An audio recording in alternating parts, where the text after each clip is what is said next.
Here we go. This is such a cool entrance, too. This is such a cool entrance, too. What a great... This is like, seriously, the Pirates Fair pay-per-view.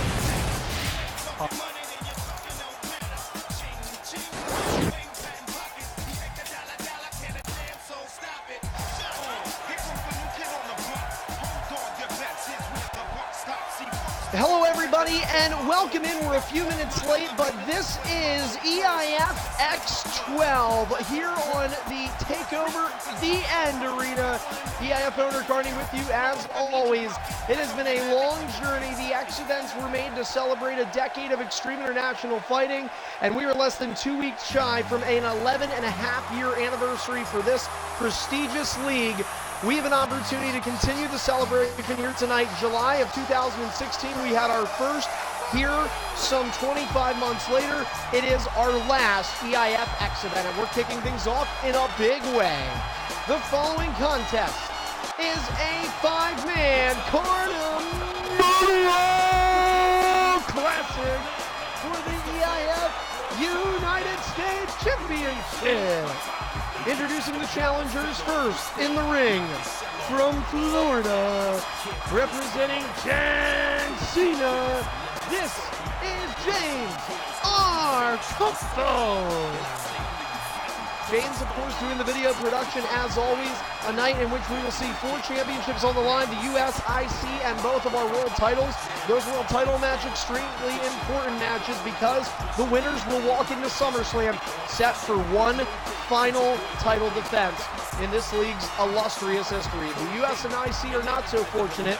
They have 2 defenses left before SummerSlam, this being one of them. There will be an additional on either of the 2 next, either of this week's or next week's shows. James R. Koppel has been a long time without a title in this league, especially when you take away the Hellocity Championship reigns he's had. But we'll see if James can maybe come back. He easily has, I think, the best character in this match. We'll see what happens. Here's a former U.S. champion in his own right, introducing second. From the projects of Harlem or New Jersey or wherever you can find your local soup kitchen. Representing Mr. Perfect, he is El Jefe Big Steph. Earlier this year, Big Steph had a 2.5-month reign as the EIF United States champion. He has an opportunity to have a reign that will not last 2 weeks at best, but still, he could have a championship in that regard. We are down to the unlucky number 13 days left here in Extreme International Fighting. It's hard to believe time is winding down, but trying to have some fun as we go. And by the way, guys, want to remind everybody the results for this, we hope, are going to be uploaded on Twitter. No, I'm not even going to say the fucking website. But if you follow us at EIF Network on Twitter, you can check out our latest breaking news updates and more, including our jam-packed schedule we have for you this week. Just because we're ending doesn't mean we're giving up on the content. This week, we have X12 tonight, Superstar tomorrow, EB Friday night, and later that night, we are going to bring back the EIF podcast for one final installment, and for the first time ever on the podcast, and for the first time in EIF in years, we will hear, for the BFG, we will hear from Hall of Famer EIF Brutality. Will be on the podcast. It's going to be a very exciting night. The podcast is set to begin at 9 p.m. this Friday, August 10th. Do not miss it. Introducing next, the third challenger from Houston, Texas, representing the Heartbreak Kid, Shawn Michaels, Tyron Hunt. Tyron Hunt is a former U.S. champion and ended the reigns of some greats in the past. Tony Soccer Boy, Vinny, a.k.a. MFG Hardcore, was one of his EIF names that he went by, but Tyron Hunt ended those reigns. They were both multi-month reigns. He has a chance in a 5-man battle royale to do it tonight. Tyron is running out of chances. We mentioned James, but Tyron talked about one hell of a dry spell himself. And again, if you minus the Hellocity Championships, Tyron Hunt has not held, and here's an interesting stat, seriously. If you do not factor in Tyron Hunt's Hellocity Championship reigns, Tyron's last main roster title he held in this league was, he lost it the first pay-per-view of WWE 2K16. If you're wondering the title, it was the Intercont, and he defeated Prismatic Nebula in the last pay-per-view 2K15 to get it.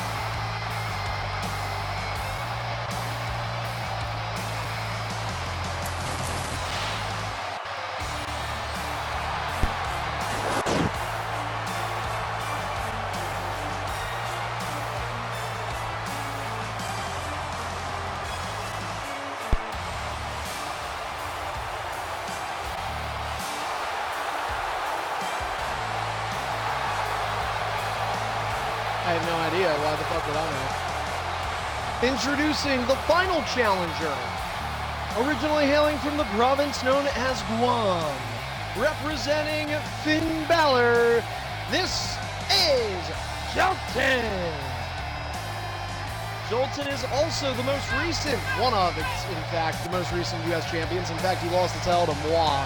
But either way, he has an opportunity tonight to gain the championship back. And Jolton, you know, it's an interesting career. He's a polarizing superstar, as there are many in this league, but Jolton, there we go. That's what I'm talking about. But anyway, Jolton has an opportunity, nonetheless, to still hold a championship. And at this point in EIF, I think for your U.S. and Intercontinental title holders, this is every bit as much their world championship as it is NBC with the Superstardom or Tripod with the World. All of these titles, all of these matches, they mean so much. Everybody wants to say, hey, you look at this league, you look at the history, you look at all the guys that have held the titles.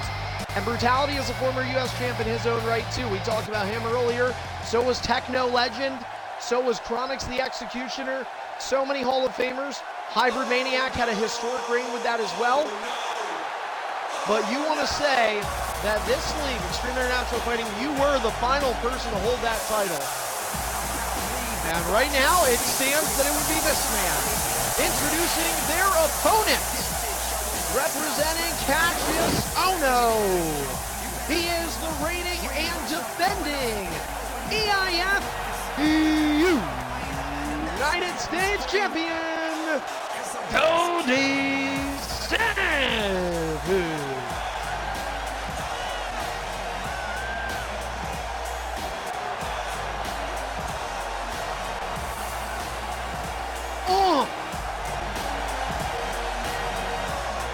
Savage won this championship in a fatal four-way. He then green-barred Jolton. This is title defense number 2 for Goldie Savage.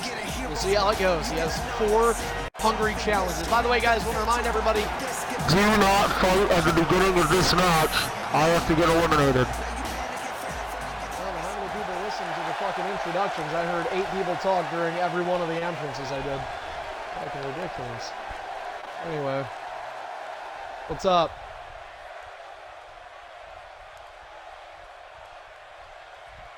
I guess technically, yeah, because Jumper already cashed in.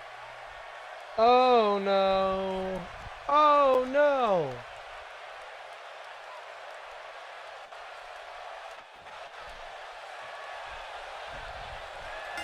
It was only Dave on. No, I don't want that because we're already late and you guys talked through the entire entrances, so no. All right. Hey, Goldie, could you just... Please... Thank you. I know it's silly. I know it's silly to you guys, but like it's just something I've noticed. And listen, if Davon lags out again, we'll do a fatal 4-way.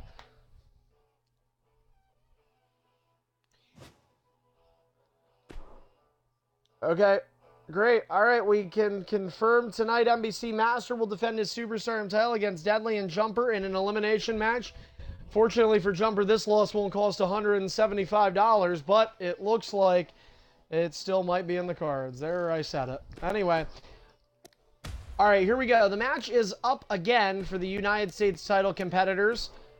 I'll send an invite to Goldie Savage. Guys, we want to remind everybody. Yeah, definitely. That's the best match to have. I don't care what anybody says.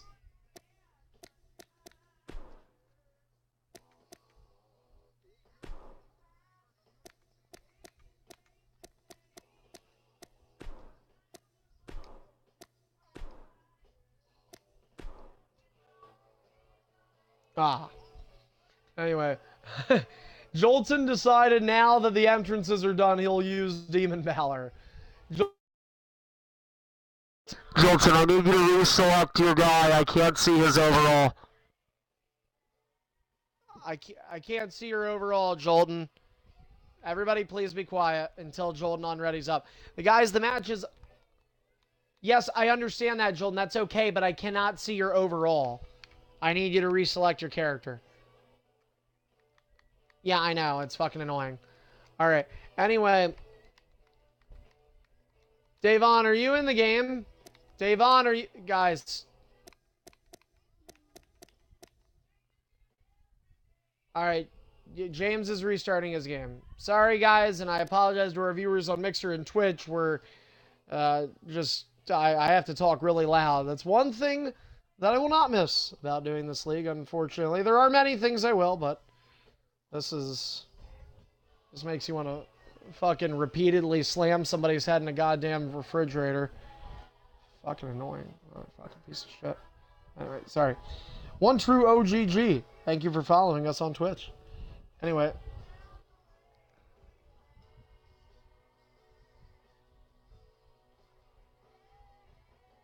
Nexus, that money can't come soon enough, dude.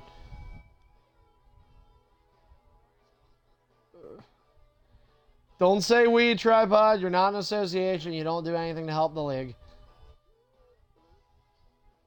Yeah, dude. Where's your 15 for the fucking tournament entry? Goldie, I can't hear you. Yeah, I'll remake the match. I'll remake the match. Okay, that's fine. That's fine, that's fine. We're remaking it.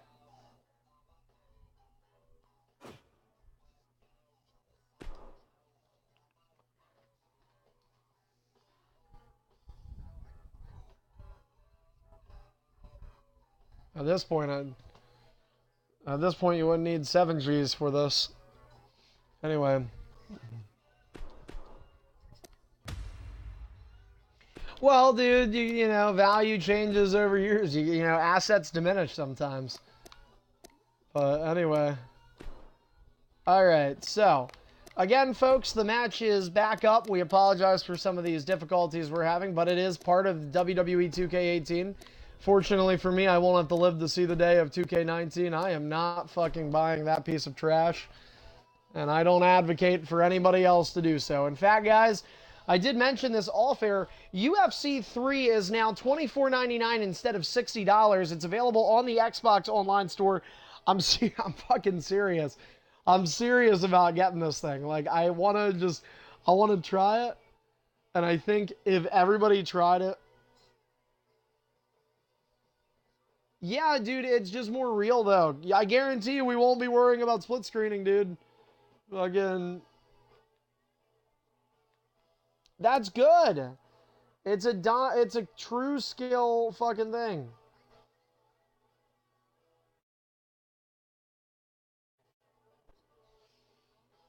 Six sides of steel. If you guys can't connect, then we'll see who disconnected. If Davon disconnects again, then we'll do a fatal 4-way here. Oh my god, I can already tell I'm going to lose my voice on this fucking show just having to yell. Fucking I.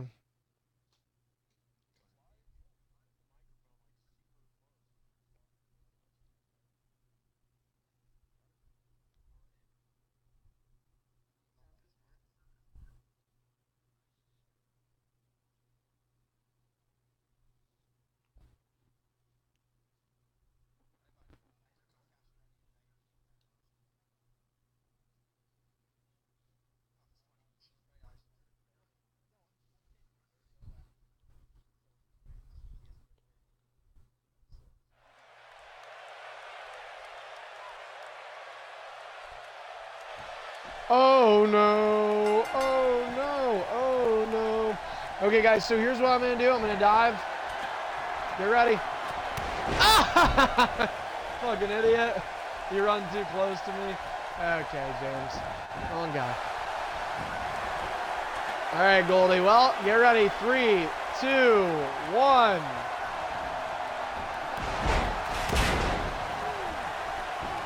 What are you doing, dude? Somebody know how to pin me? Oh my God, of all people, I would have never thought Jolton would be the smartest fucking person in this match. Tyron, just let it go. I hit him twice. All right, guys, so we have a reduced health match between Tyron, of all people, like he needed that, and Goldie Savage. Anyway, it's a 5-man for the championship, the United States Championship. Ding, ding, ding. Oh my God, it was a fast bell. What? Anyway, here we go. 5 men, 1 winner, and that person will be EIF United States champion. Goldie Savage, second title defense underway. He green-barred Jolton in the first. Jolton focusing on James Arkoppel right now, a mix of skill.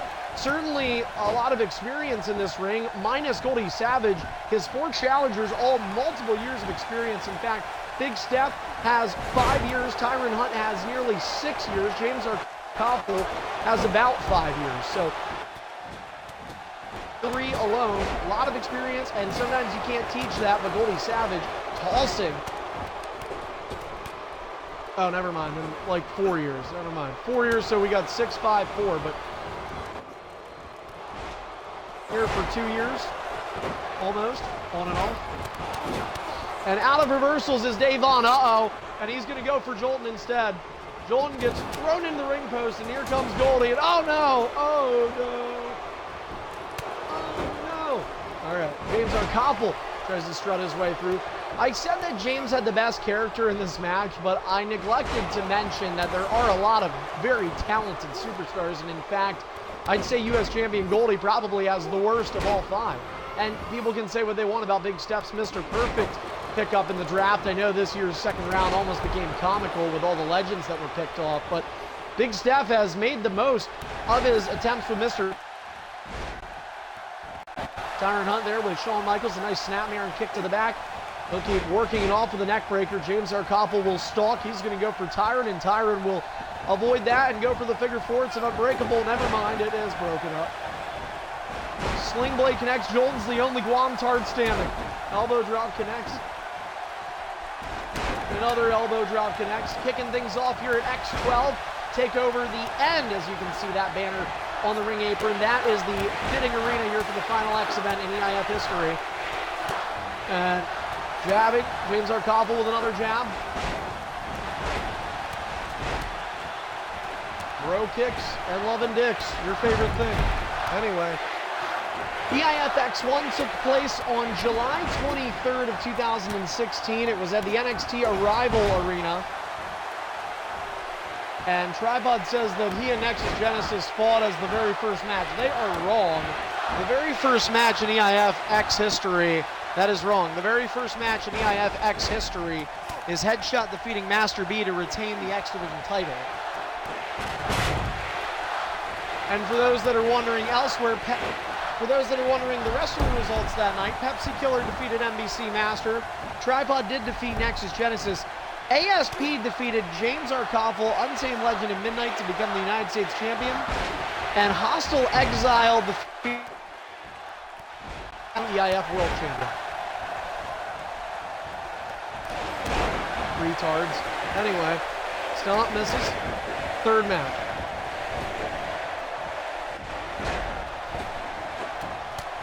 X events were kind of brought in to replace Fight Zone as these special events, and we've had some okay ones. I will say X events, for whatever reason, have been harder to pull off successful events than others. And like I said, I don't know what the reason is. We just either always happen to have bad connection, tough matches, but it is a new night, and perhaps we will see a new result. Meanwhile, oh no, Big Steph just got hit with his own move. Perfect flex from Goldie Savage, 2, and El Jefe can get the fuck out of the ring. And now we are down to 4. Goldie Savage makes the match's first elimination. James Arkoppel and Jolton will focus while Tyron pays attention to the U.S. champion. Now it's Aluthez to Tyron from James. Everybody wants a championship. This does not mean the end of the road for Big Steph. Who knows? Another opportunity could pop up. El Jefe has been a very dedicated superstar here in 2K18. I think this has been a great final year for him. He's had a lot of success. He's been dedicated. He's been a frequent appearance here. He's made a lot of friends in EIF. A lot of the guys really respect the man we call El Jefe. who made his EIF debut back on WWE 13 on the Xbox 360. Enziguri from Jolton to Tyron Hunt. And Cherkoffel will get a little bit of slow motion there before things pick up again.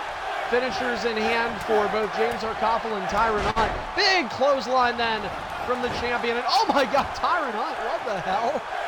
Tyron just got mauled down. Goldie Savage all over his opposition. Tyron Hunt does not, oh, he does have a finisher, I beg your pardon. Bulldog connects for Jolton. James Cherkoffel is up. The only person without a finisher is the U.S. champion. He does have a signature, but Goldie Savage, then again, Goldie Savage did just use a finisher to eliminate it for anybody that may be watching this, or listening to me, I should say. Sounds like nobody. Anyway, Tyron is down on the ground, crawling away. Meanwhile, a DDT. Oh, mid-move. Jolton got mid-move. Jolton got mid-move. That could be an elimination. And it, oh, sweet chin music. Goldie Savage nearly interrupted it. And now, Tyron Hunt looking to eliminate Jolton. 2, and no, the former champ kicks out at 2. Oh, Tyron avoided the finisher. Oh, Tyron just got caught with a big signature.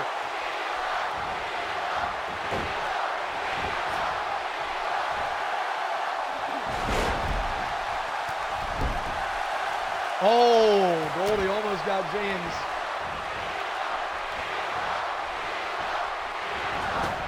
Crossed into the corner, and now James Cherkoffel again. For whatever reason, John Cena is in love with middle and top rope maneuvers in this match. James Cherkoffel leg drops. Goldie on top of Tyron Hunt. But he's not done there. Goldie is out of reversals. Goldie Savage out of reversals and an opportunity. And he's going to keep the offense. Elbow to the head. Oh, he went for the... Oh, and Jolton just interrupted the AA. James looks like he kept the finisher. It looks like James kept the finisher now. Oh. And now they're gonna say, to hell with Goldie. We're gonna beat the shit out of Jolton now. Well, that's one thing that's hard when you have a multi-man. So many different guys trying to hit moves, and we've seen multi-man sometimes break up, especially when you have an even number of people. They break up into 2 one-on-ones. Not in the case here. It really is an every man for himself kind of atmosphere. Nobody can touch Jolton. All right, never mind. He's good. Just wanted to confirm that in case there were any confusion. The reversals in favor most among all, everybody but Goldie. He has 2. Everybody else is about to gain their 4th. There's a sling blade from Jolton who will gain his 4th. He may be, oh, and look at that. James may have prevented a coup de grace, but Tyron Hunt is in the drop zone. Coup de grace connects to Tyron.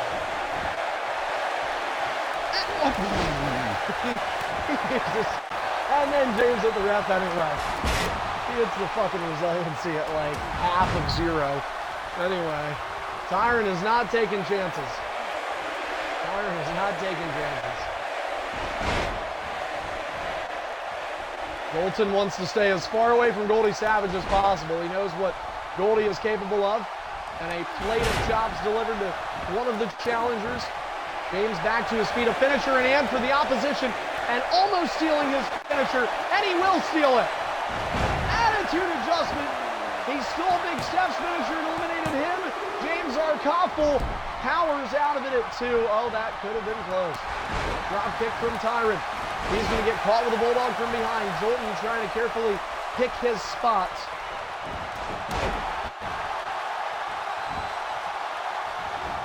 Two stolen finishers for Goldie Savage. Everybody has to make sure Cassius Ohno has Move Thief, right? He does have it.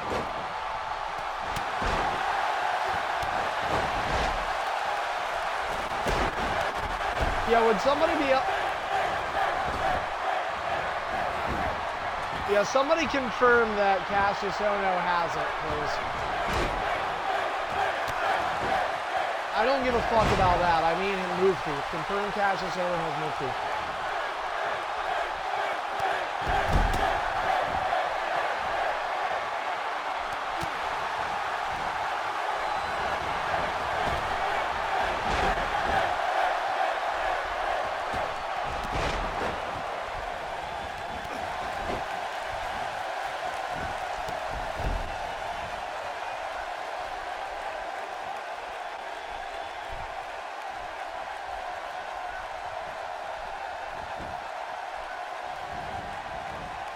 James gets back to his feet. Quick cover attempt. Okay, thank you. All right, guys, so no appeals against Goldie. He does have move thief, Cachisono, a viable character for that. But he does not have his resiliency. So, on Cachisono. So we'll keep an eye on Goldie and tell you if he uses it or not. If he does, he's out. Yeah, but I'd rather actually just tell him now because this way there's no more controversy. He doesn't have to use it. If he put it on his guy, he just can't use it in the match. DDT connects. Yeah, Tyron Hunt does tend to cheat a lot. There's Goldie with a big boot. Oh, he almost got caught with the AA. And for whatever reason, James is trigger happy on pinning guys. Drop kick misses. Oh, James could have taken advantage there too. Body splash misses. Everybody pretends it's turnbuckle turmoil for a second. James is waking up Jolton. And stereo dives. James got his guy. Goldie did not get Tyron, and a figure four is applied from the Heartbreak Kids representative. James, I actually have to call you on this. Can you please stop doing moves from the turnbuckles?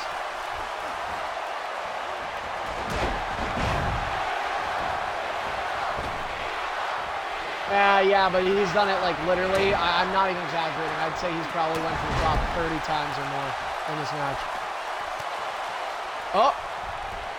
Well, Goldie Savage just said, hey, Tyron, pick me up and hit me with a finisher. Just kidding. I was really hoping Tyron was going to do it.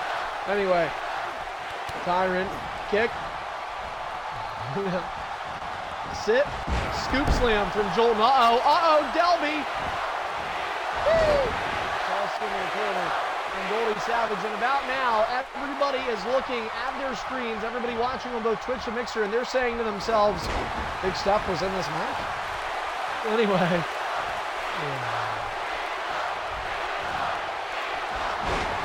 Hashtag, you gotta be good. Anyway. Oh, James wanted to go for the STFU, I was just about to say. He was gonna go for the AA.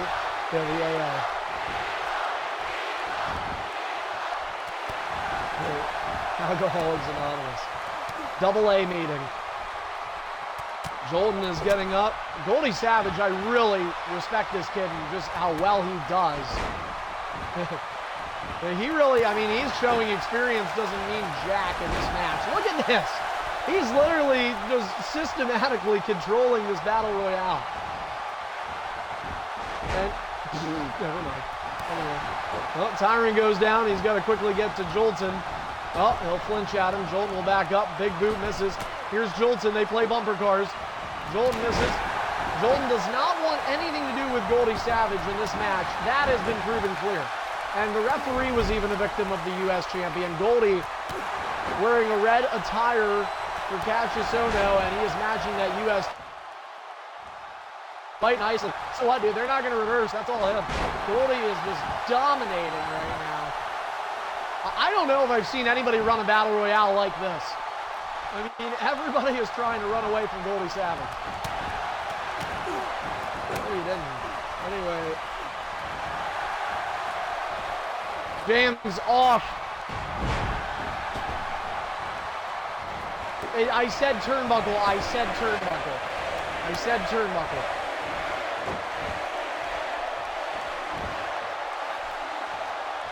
Yep, can't do the coup de grace. Question is, everybody has a finisher at least. James and Goldie have two. Tyron may be on his way to one, to his second, I should say. Yeah, we are.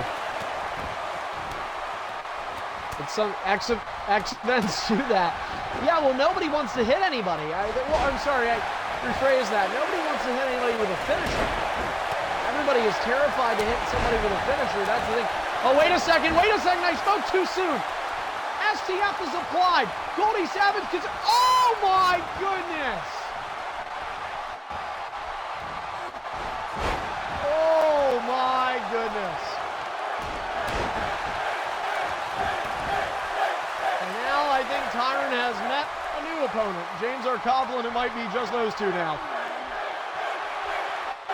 Tyron up, down to his...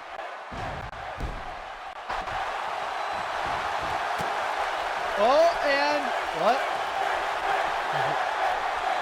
That is a signature, I believe. Colton has 2 finishers. The world may never know if Goldie Savage would have tapped out and we would have a guaranteed new champion right now. And Goldie was thinking finisher to Jolton. Jolton was just going to avoid it. Oh, wow. Well, clothesline connects. 2 finishers in hand for everybody but James. He might think submission again. He's going to wake him up. It's a mock wake up. Elbow to the gut. And there's a finisher. Oh, man. James mid-moved him. James mid-moved him. James mid-moved Goldie Savage. That could be huge. Attitude adjustment. Lots of lag right now, too. 1, 2. Lots of lag, and Goldie has been eliminated. We're going to have a new champion. Full day for submission.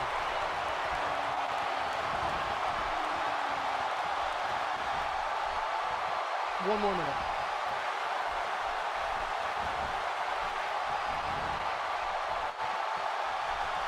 Well, it looks like James, after all, got the elimination he was looking for. Jolton is going to interrupt the shitload of moves. Oh, man. James had the reversals to do it, too. But that would have been a big risk. Tripod, come on, man. We can't even... I can't call the match, dude. It's a championship match.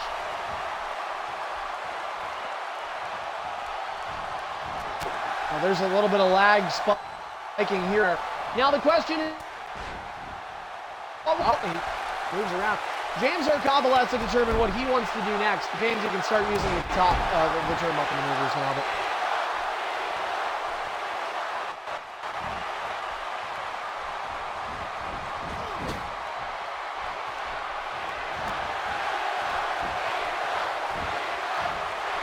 oh, James mid-move Jolton. James mid-move Jolton, and now it's pick your poison. James can hit the finisher, but he's out of reversals, and Tyron is too fucking dumb to realize it. Tyron has no idea what's going on. He's on fucking acid. There's a finisher. Jolton gets hit with the AA. We could be down to 2. 1, 2. Oh, and Jolton kicked out. Wait a minute.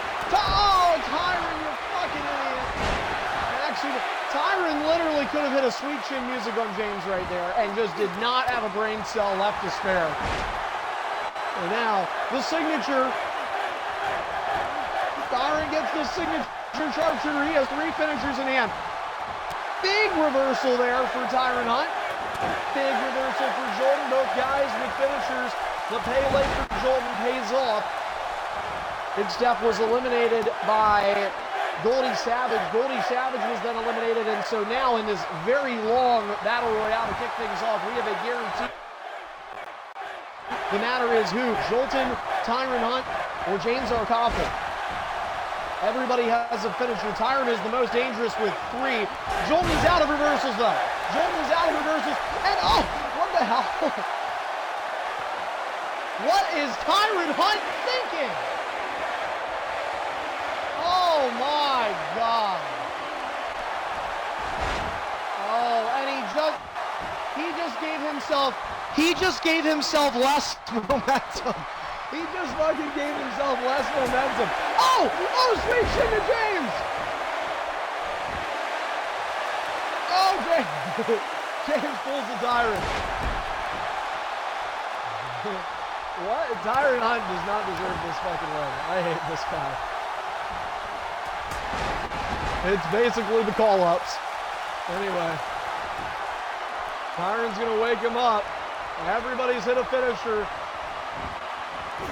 Woo! Tyron Hunt is running the table. James with a shoulder tackle. Long opener here. It's actually been entertaining, though, to be fair. It has been good. Yeah, pre-main event. Fuck, here we go.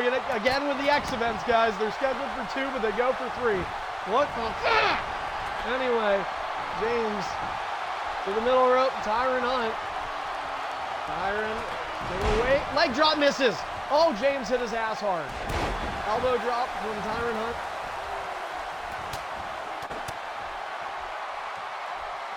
Oh! Not have been moved. Not have been moved. Tyron Hunt is down to 2 reversals. Same for Joel and 3 for James. An elbow to the face. Oh, a snap mirror. I thought James might have been looking. Tyron Hunt has the most momentum. I mean, he really is in a position to win this match. He has enough. He's just got to execute at the right times. And that is an incredibly hard proclamation that I don't know if it's going to happen or not. I'm going to say, oh, they both went for it. 1916 to Tyron. Jolson got him with the finisher. He thinks there's rope break in a battle royale. You done fuck, just pin him. Tyron Hunt with 2 finishers and a signature. He's out. And now it is down. Jolson reverses the AA. Jolton is out of reversals. Jolton has got to think. And here comes James. And they stutter step. And he got him, no way! Jolton, 1916 to James in the center of the ring. Jolton might do it again. We've seen Tribot win the world title. I've seen about everything. Jolton is the United States champion. Jolton has won the title again. Yes, that'll be tomorrow.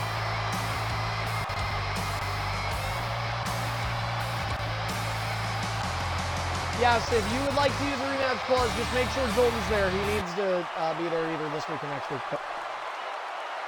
Tomorrow, 7 to 9. Tomorrow is Superstardom, dude. We always start the week with Superstardom.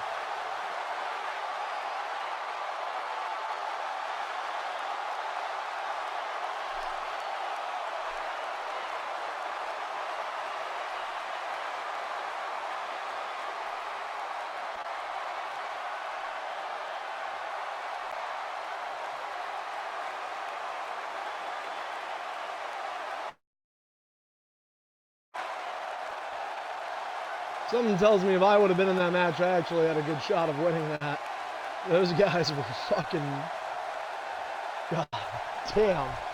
Anyway, hey, a big congratulations to Jolton. Now the viewers are getting ready to drop now that the Guam squad is out. But congrats to Jolton. He is 1 title defense away from walking into SummerSlam as the final U.S. champion, or excuse me, the final United States Championship defense, that is. But hey, congrats on Jolton, man. Hey, you say what you want, man. He stuck it out. He did all the right things in that match. He outlasted a bunch of guys, and you got to tip your cap sometimes. So,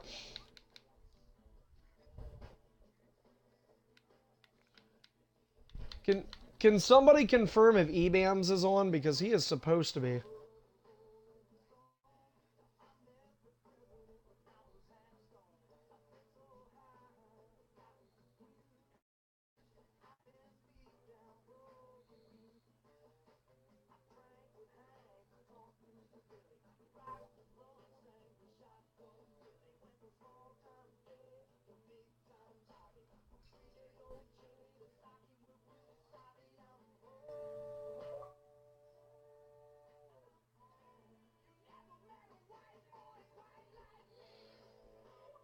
All right. Jolton, the same-sex celebration will have to happen in another venue. Anyway, for now...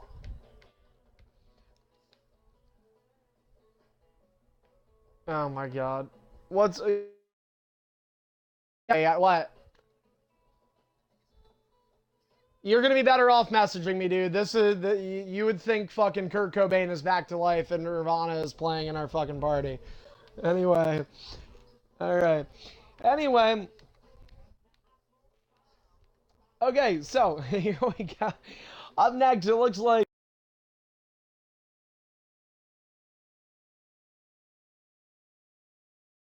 Midnight is going to be in a triple threat match with Master B and Untamed Legend.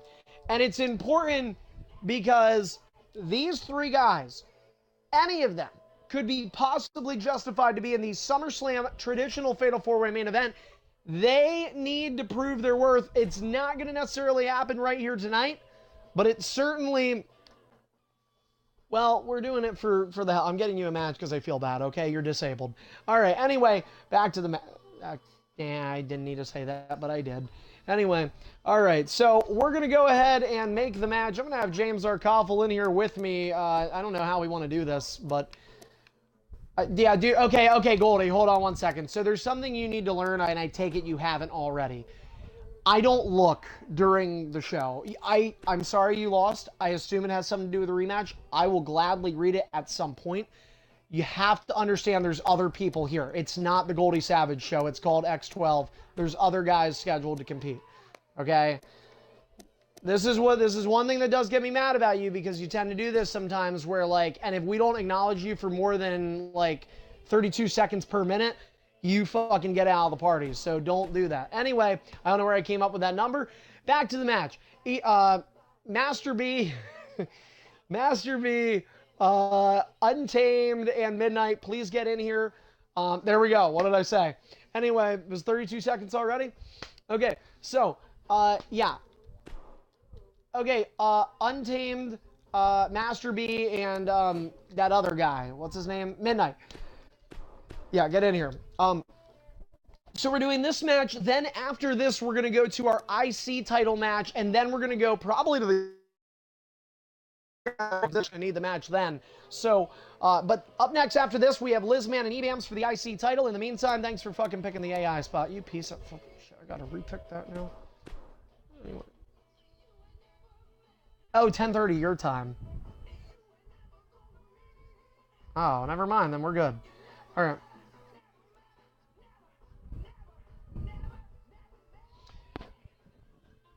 Okay, who is not in here? Who is not in here? Isaac, get your ass in here, dude.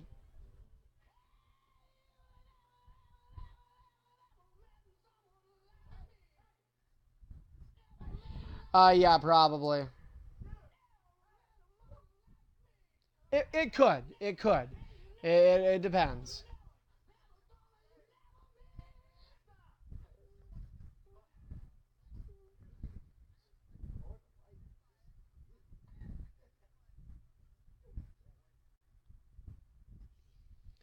Anyway, what? Isaac can pay and have the money in the bank, essentially give himself 2 chances. Hey, by the way, guys, by the way, because this is entrances, if I turned entrances on, which I really fucking hope I did. But anyway, otherwise it's totally redundant. But by the way, guys, we want to take this time as we're loading into this triple threat non-title match, which, by the way, is entrances first. We'll remake it then without them. But folks, at SummerSlam, we are going to have another, and the final one it appears to be, a big money tournament. Now, this time it's going to be a $15 entry, but there's a big jackpot. If we get 8 people, somebody's taking home $90. We've given away so much money through people competing. Right now, and again, the more people we get, the merrier. We've had some 12-person and 16-person tournaments. If we get 12 people, the person is guaranteed with over $100 to walk away with. All you need to do is outlast the other superstars in a single elimination round-by-round basis. We saw it happen at WrestleMania. Master B able to succeed in that. NBC Master lost to Greedy in the finals of a Superstar tournament back in December. And again, like I said, we're bringing that back. Looks like it's going to be ED again. Nexus Genesis is in that tournament already. Greedy is confirmed as well. We're expecting to see the Master Brothers in there. Folks, all you need is a chance. And in single elimination, I always think you're giving yourself the best chance. It's not like the BFG. Trying to outlast a guy in a best of 3, 5, or 7 can be rather cumbersome. A one-on-one, one-off match, anything can happen. Seriously, you see the pin bar for the first time, it lag spikes at the wrong time. Anybody has a chance, and hopefully that person is you. So if you're watching or in the party, please be sure to consider it. $15 entry, just let me know. And, of course, it gives you an opportunity to have multiple matches at SummerSlam.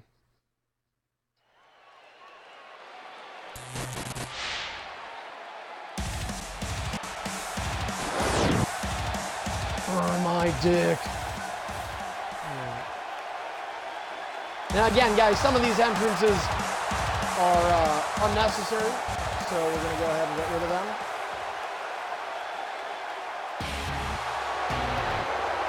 And we will get to the entrances of our superstars that are actually competing in this match.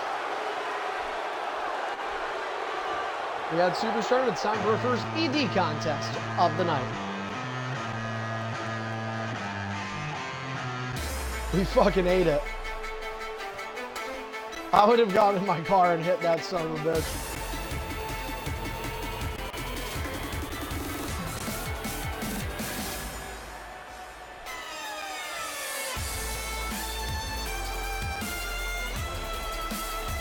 Here's a guy who could be in that tournament. Honestly, if Untamed paid, he'd have a good shot.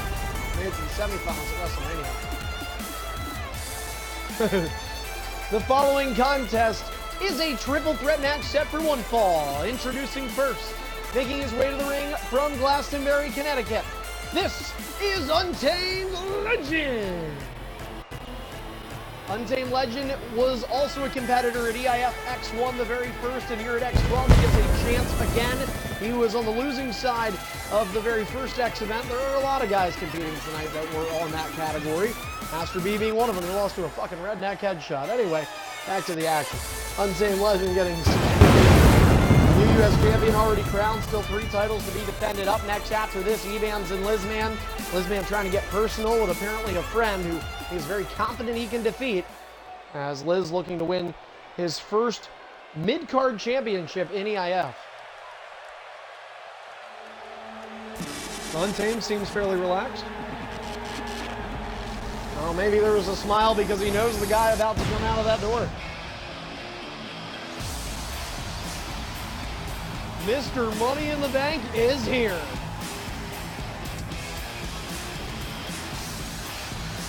I guess it's safe to say that Money in the Bank expires in about 13 days, right?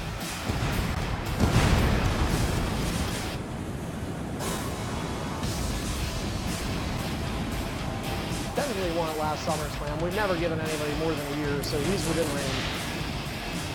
Oh.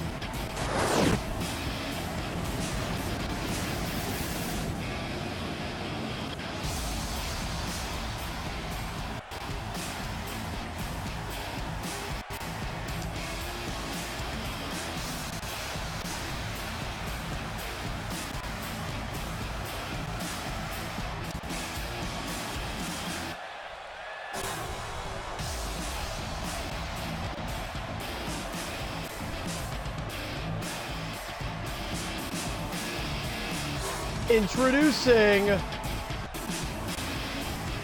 next in the ring from Burlington, Vermont. This is NBC Math.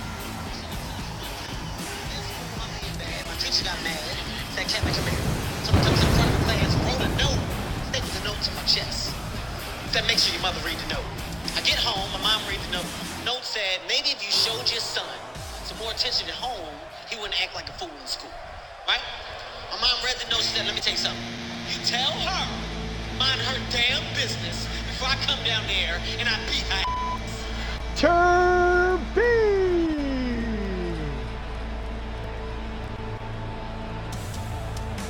We're a little late on that entrance because he wasn't looking for anything.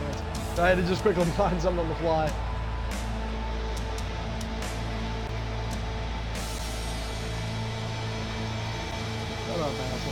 Anyway.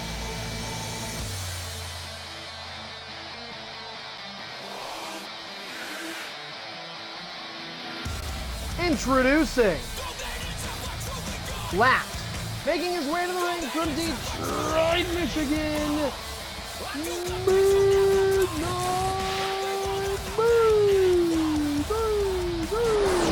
Fire!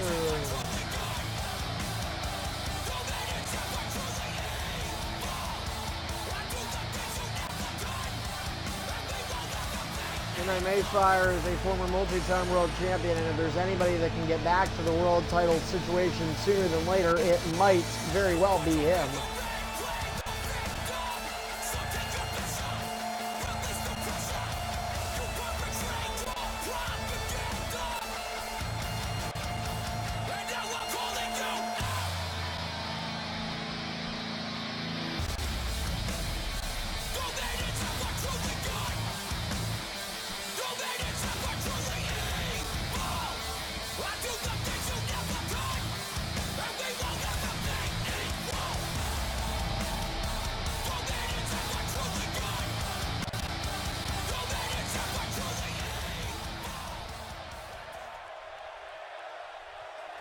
Alright guys, so we're going to go ahead and remake this match as a triple threat with no entrances.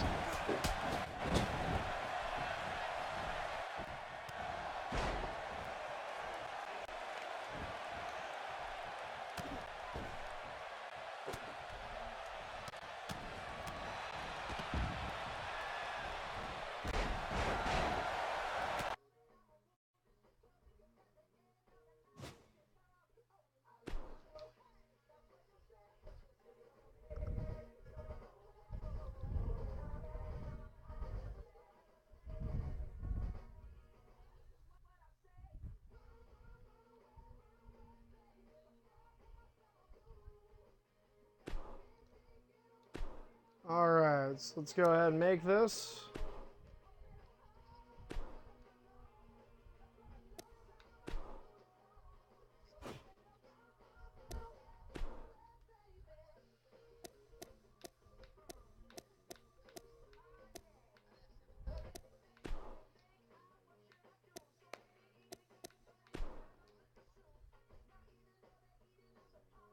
Alright guys, the match is up, so go ahead and join. We'll have this match with entrances off and begin our contest.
I believe DQ would be on for this one. Either way, we'll see what happens. If you get DQ'd, fuck you.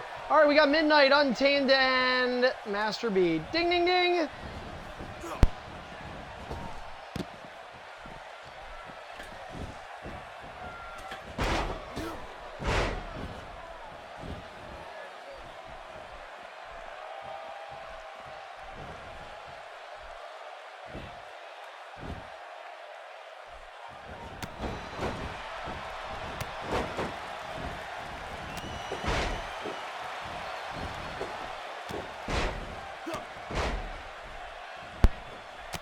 So this is our only non-championship match that is scheduled for the night. But three guys who very well could be involved in a championship scenario. And as Master B holds the Money in the Bank briefcase, he's not going to let EIF die without using that. The EIF Network asks, why is it NXT? I thought we're on the EIF Network. Anyway. I guess this is copyright. Hey, Real Diamond OG, a former EIF superstar, watching here. Nexus Genesis, what is WWE? Great question. The clothesline connects for Midnight's Untamed Legend. He shifts his attention to Master B. To the back, another clubbing blow to Untamed. Midnight Mayfire doesn't have the most to prove in this match. I want to say that that could be Untamed. And I say that because Master B is kind of playing on house money with the Money in the Bank briefcase being a guarantee practically. Nice forearm connects for Midnight. Folks, our regularly scheduled X event is set to end at 11 p.m. That will not happen. And to be fair, we also began about 10 minutes late, so had some connection issues, and our first match's bell didn't go off until about 19 minutes past the 9 o'clock mark. But tonight is the final X event. We're here trying to have fun. Of course, EIF's last big event comes your way in 13 nights, Saturday, August 18th. Our 12th annual SummerSlam pay-per-view is set from 6 to midnight. So we will have a very long event, a 6-hour scheduled show to cap off what has been just an incredibly special league for so many people involved in it, both past and present. Midnight misses the clothesline. Here's Master B. Two-thirds of this match, yes, being represented by Sins of EIF, Sin of Lisp, Sin of Suspension. It is a since defunct faction, but you have to wonder if those roots are still embedded at all in Master B and Untamed, making Midnight the handicap in the match. And well, there. Does that answer the Sins back? Yes, but maybe a little out of sync. Midnight with a double DDT. Sends Master B to the outside as attention can shift to Untamed Legend. And scissor applied and a trio of elbows coming in.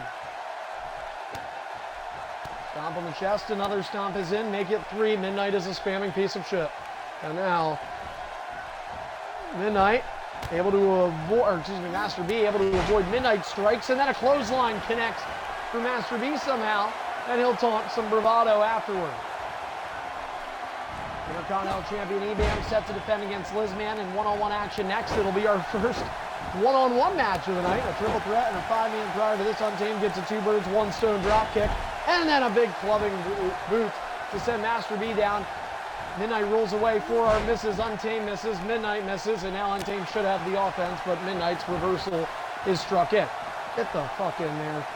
And now Untamed watches out. Master B, oh, that was cheap. He wasn't on draw. You give him a free move. Never mind. Anyway. Super, oh, they're all down. And they should get up first, though. They will. Tries for the super cool move. No, now we're letting it go. Anyway. Midnight with a drop kick. We see that we're fairly active here in terms of our mixer chat today. Want to remind everybody, this Friday night, 6 to 8 p.m. is EIF Extreme Distortion. Followed by that, we have a 1-hour intermission, and at 9 p.m., I am back on air. It's a Mixer exclusive. This will not be available on Twitch. Mixer exclusive, my one-on-one podcast chat with EIF Hall of Famer and one of the longest reigning world champions of all time. Undefeated in one-on-ones on Superstardom, EIF Brutality, who will essentially in some ways be breaking the silence. This is the most that we will ever hear from Brutality in an EIF ring. He was always known as a fairly silent superstar. Yes, he did do a few of our, back when we used to have the pre-show, he was on the panel a bit, but Bru was always quick with, told many superstars and fans of EIF. Brutality came to me with this idea. This is not a force on Brutality's end. This is not a requirement for him. He is volunteering time to get on and talk to the EIF public. And I mentioned the Mixer chat tonight because it's a Mixer exclusive, and we're going to have a Q&A opportunity for you folks Friday night. So questions can be asked abound. We can't guarantee, of course, that we'll answer all of them because we have no idea what sort of volume we're going to get that night. But Brutality and I will certainly be talking about a plethora of topics between the two of us. However, there could be some interaction from you, the superstars, the fans. There's some superstars in EIF now that are not aware of the impact Brutality had, and we'll document that more come Friday night. Of course, we have ED to get to that night, and Superstardom tomorrow night, 7 to 9, the first show in the aftermath of X12. Untamed twitches a little bit as we have apparently passed our first hour of this show. We are 1 match in. This is our second. Midnight hits the referee. Untamed misses everything, and Midnight to the outside. Triple threat for the Superstar Championship is still to come, and then 2 one-on-ones for the respective world title, or the respective EIF World Championship, and then the IC as mentioned. Untamed with a nice boot. You're spamming it though, so calm the fuck down. Dropkick connects for Midnight. I counted 8. Anyway, Midnight picks up Master B. Reversal for Ithic. 2 reversals aside, and then Untamed with 3. Midnight with a ring escape over to the top of the head. Backing skulls on that one. Oh, the deep six, as it would be called by Isaac. And now, Master B.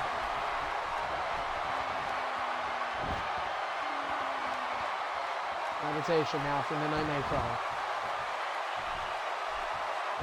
It is expected that for the first time in a very long time, when talking about EIF pay-per-views, it is expected that at SummerSlam, after the pay-per-view ends, I will not be asked, Carney, what's next for me? Suplex connects for Untamed Legend. Yeah, probably. Well, at least he had it looks like he's going to finish off with an aspiring return to EIF. That was a great opportunity. Yeah, time him up. Anyway.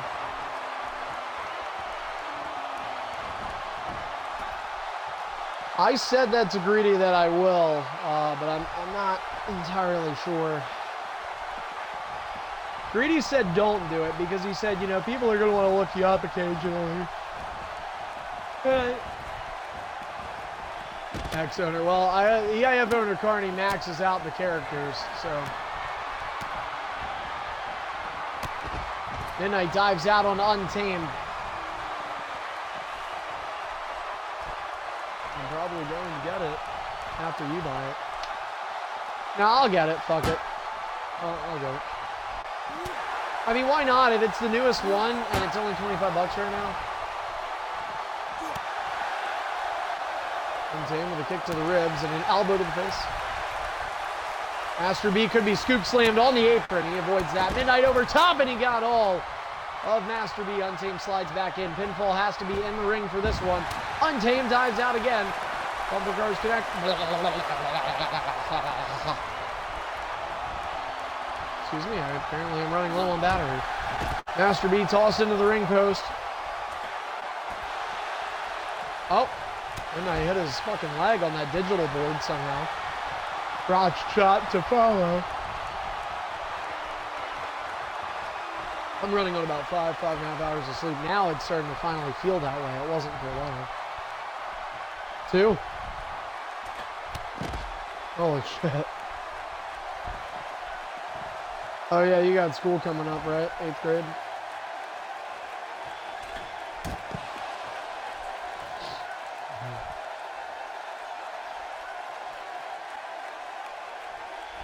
Nexus Genesis is training right now. Meanwhile, we have 3 guys down here. The real man. But in the interim, Nexus Genesis is preparing for his World Championship match against Prismatic Nebula. That's later on tonight.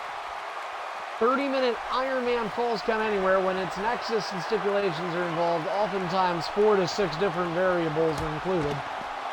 And knowing that we at least have a half hour there makes us know we are totally fucked. Now, we're going to be going 3 hours tonight. I have no doubts. This match is not a quick one.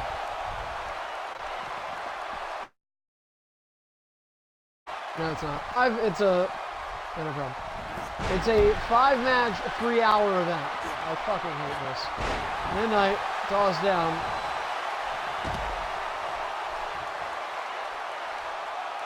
Don't tell me that.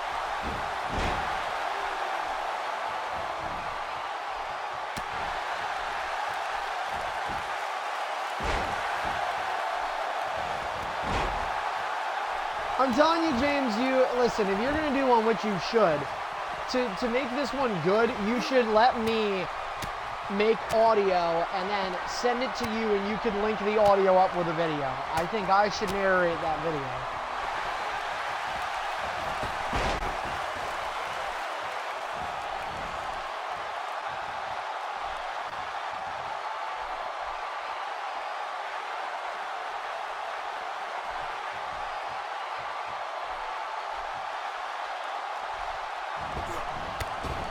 I do think it would be cool if you took a couple of like, yeah, if you took a couple like the first EIF network broadcast, something like that. I mean, some EIF rewind clips that you can pull up like from old matches. Like,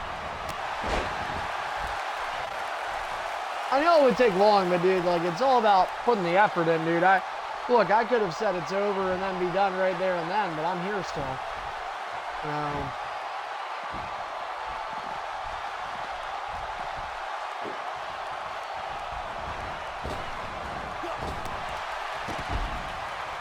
I thought about it, to be honest. Untamed, and an uppercut connects for Untamed and Master B. Little stomps in there.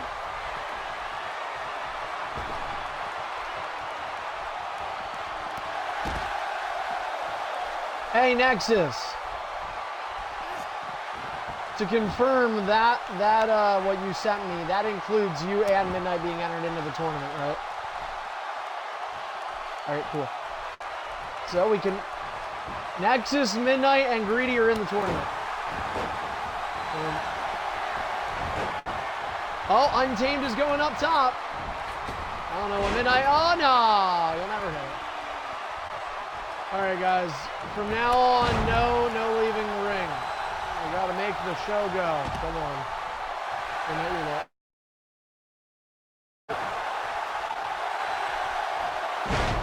Panther. And now, Master B hooks the leg. No chance for Midnight. All up to Untamed. He kicks out at 1. Minecraft show at 2 a.m. at the network. Minecraft. Untamed with another fucking spam boot.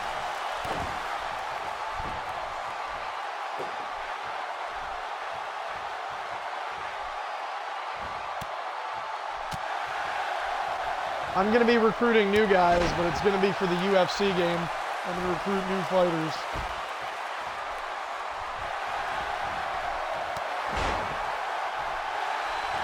Yeah, you would be in the inaugural one. You'd be Brock Lesnar in the game. You'd be Brock Lesnar. He's not in 3, he's in 2, right?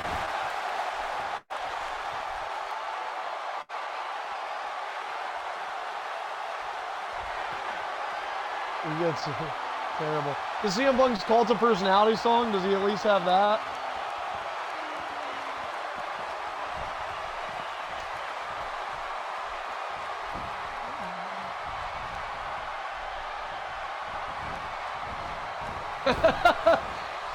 Funny, yeah, dude, we're gonna make a new business.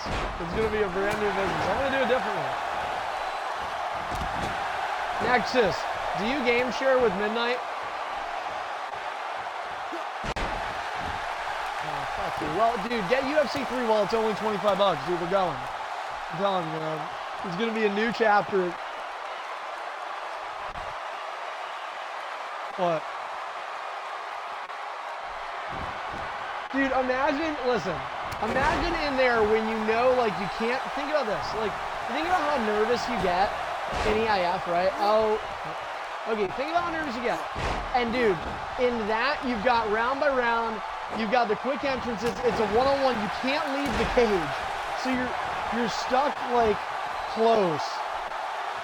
You're stuck, like, close to people. Dude, imagine being on the ground and trying to get out of that, like, dude, oh man, it would... For you, yeah, that's what I'm saying, like, NBC, guys like you that, like, you talk about getting nervous in EIF, dude, you'd be so nervous in that if we did EIF there, or something along those lines.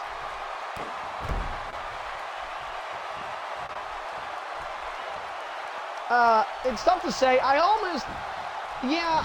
almost tempted to say that, though, like, to make it easier, I'm almost tempted to say it would just be under Superstar rules for, like, the demo season, if you want to call it that.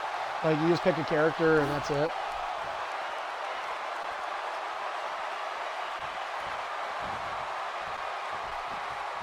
What?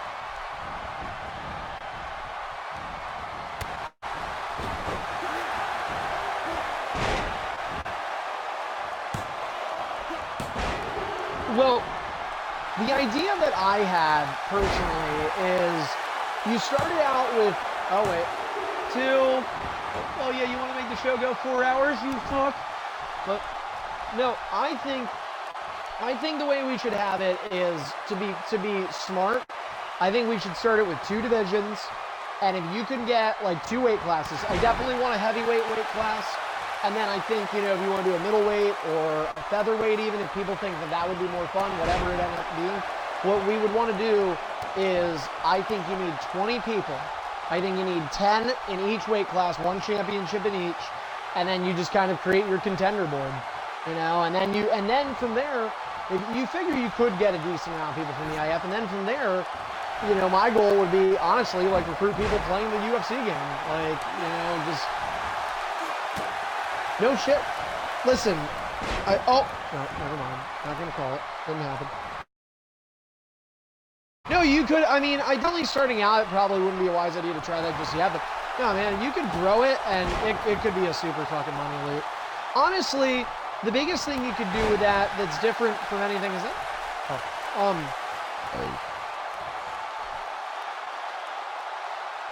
No, the biggest thing to me that would be the adjustment, or would be interesting to see, would be, like, after a while, honest to God, you could like, fucking have people gamble. You could have gambling on it, and that would be huge.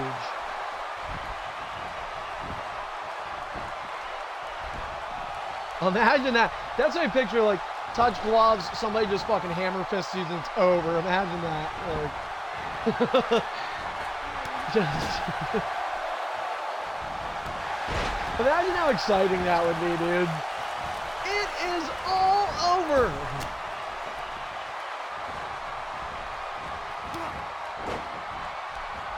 Yeah, that's the only thing you gotta worry about is fucking main event goes like 10 seconds. That's it.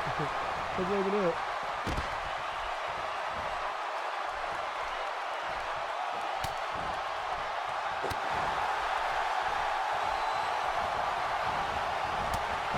I do think I would do you an NBC for the inaugural, like, heavyweight title. I think that'd be cool. Definitely would do NBC. NBC earns it. UFC 3, because right now it's only 25 bucks. Do you really? Next is get it and game share, and then have your new friend join the fucking new league. CFU. CFU. Yo.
Hey, Lizman, are you still there?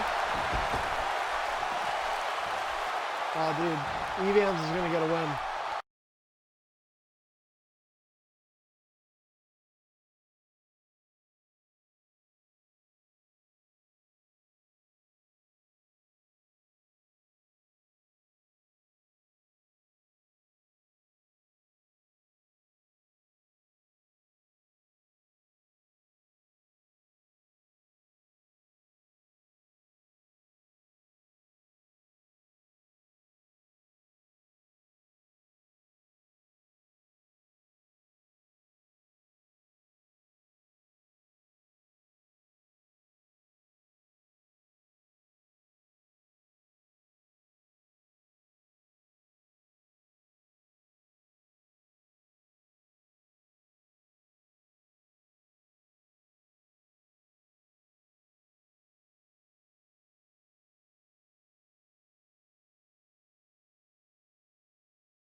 This is such a cool entrance, too.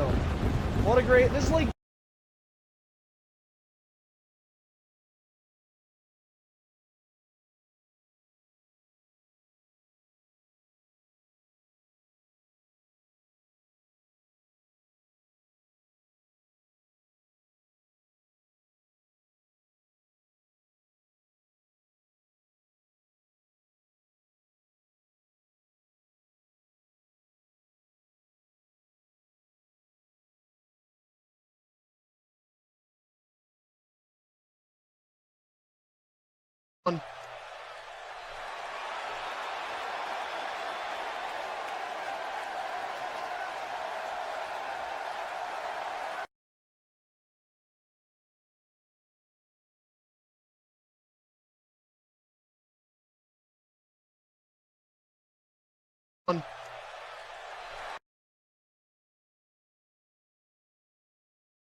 I should be.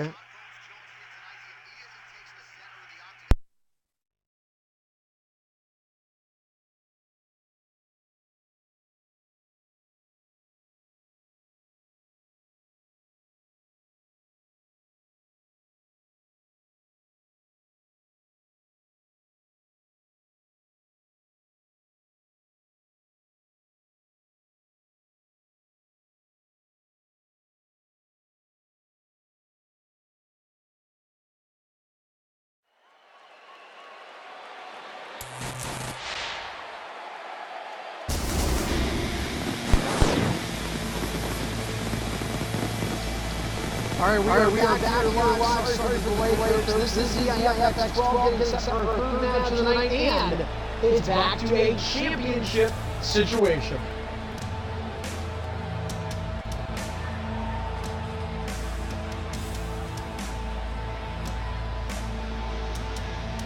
The following contest is scheduled for one fall. This is for the EIF Intercontinental Championship. Introducing, first making his way to the ring from Louisville, Kentucky. This is Liz. This man getting set to try and embark on what could be his first mid-card championship in EIF. When Jordan won the US earlier, we used the term polarizing to describe him. The same can be said for Lizman. When he came to EIF, he held the X12 championship for 3+ months. That title reign was taken away from him after we found out he was using a higher weight class. When he got rid of the Hellosity Championship last year, we expected more from him. Lizman stopped showing up. When Lizman started showing up again, he ended up no showing after that, and he was scheduled to fight This man has been polarizing and perhaps a lot more than Golden, but then again, there have been no penile cuts to our knowledge for this superstar. Lizman, in saying that, will look at, I'm surprised nobody laughed. Like, everybody should get that reference for Golden. Anyway, he gets set though to face a very tough customer, a guy who has a half dozen world championship reigns under his belt, including a WrestleMania main event victory, and I'm not talking about Roman. Talking about the guy after here. This guy, yeah. You know, I love this arena, like the graphics and stuff, but I forgot how goddamn small it is. What a shitty way to have your final X event in a fucking 1,000-seat building. EAF really has one down.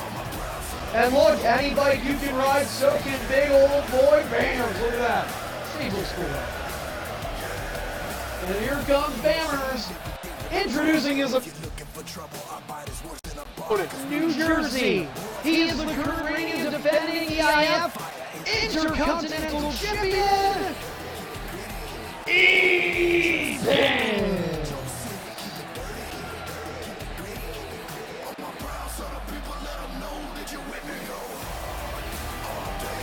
Evans is getting set for a big championship match here tonight. A big title event. At this point, Evans wants to be in the world title conversation. I get that.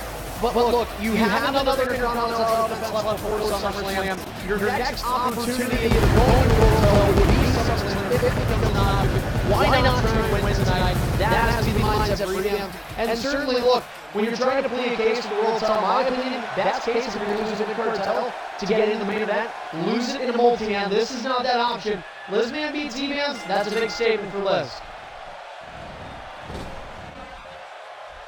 Normal rules here. The second championship match of the night. First one changed hands. Will this? Here we go. Lizman Evans Intercontinental title match. Ding, ding, ding.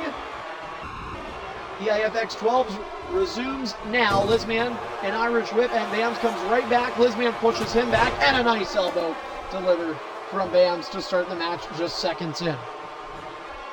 Bams stopped with a forearm by Lizman. Our last match, a triple threat that Master B defeated Midnight Untamed Legend in. We had a lot of talk about there.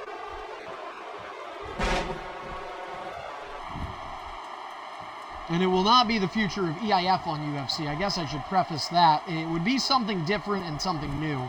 And so therefore the weekly shows, anything like that, I mean, it's all still up in the air too. I have to say to everybody that I really hope we can all get the game, and it would at the very least be a game everybody can play together, but you know, obviously no guarantees. I'll say that I'm definitely going to take I'd say some time away from league play after EIF is officially ending on August 18th. EBM said he was going to green bar Lizman going into this. It tends to be looking the opposite. Challenger is in the driver's seat right now. Lizman talking some trash too. So now look at you. Look at yourself, EBMs. Arm drag connects for EBMs, and then some factual evidence dug up by Untamed Legend. EBMs drags Lizman towards the center. Liz will get away, and a big knee caught him in the ribcage though.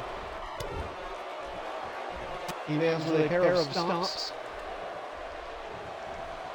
Grabbing by the hair. What goes up must go down. This man is tossed. We all have Peggle. That'll be EIF continues on Peggle.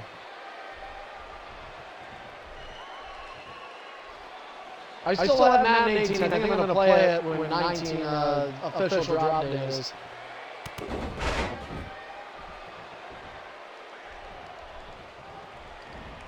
EBMs, they big knee into the section, the midsection area. All of a sudden now Lizman needs to look at himself. EBMs dominating. Leg drop, and Bams is not done there. V1. Are you serious? God damn it. Split screens are coming back into the game. This is really a good time for us to get out. Yeah, alright. We're remaking the match. EBMs will remake it, folks. I'm telling you guys, last EIFX event, and there's something about these events. There is something about X events that everything goes wrong. I'm not kidding. Like, and to be fair, you know, we had a great U.S. title match, I thought. Honestly, we did. You know, a lot of silliness to it, but it's been good. It's just for some reason X events either have connection issues, bad matches, long matches, or all of the above. Anyway, yeah, we were supposed to end this show in 18 minutes. I mean, we're halfway through at best. Anyway, yeah, this is supposed to be. I mean, look, dude, we're about to try our third match again, and we're almost 2 hours into the show. I mean, this does not happen on the, and I know. I'll be honest, I trust him, and that sounds crazy given I just talked about how controversial this man is. But well, there's that too, I guess. But I mean, it happened recently. There was a split screen too, so. Oh my. All right, well. Okay, guys, the match is up. And let's try this again. I don't know why I reselected there. EBAM's only thing is this time just make sure entrances are off. So.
Jerk off in the back.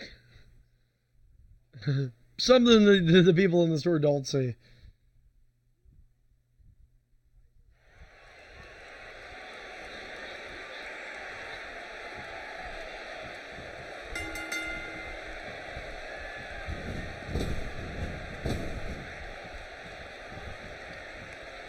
All right, so here we go. Ding, ding, ding. We'll do it a second time. Oh, and it starts out with a nice bro kick, Liz man. The game's first move. Again, our second championship match. It's our first one-on-one that we have had tonight. We have a multi-man following this. Unless Tripod, it's up to you. If you want to do your match next, I would be okay with that. I mean, at this rate, dude, we are going to be here.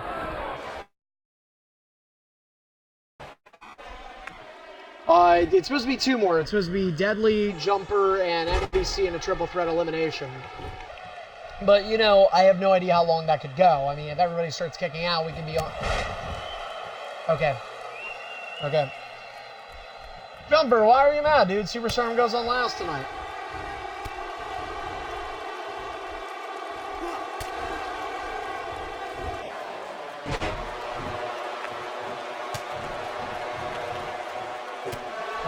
Misses.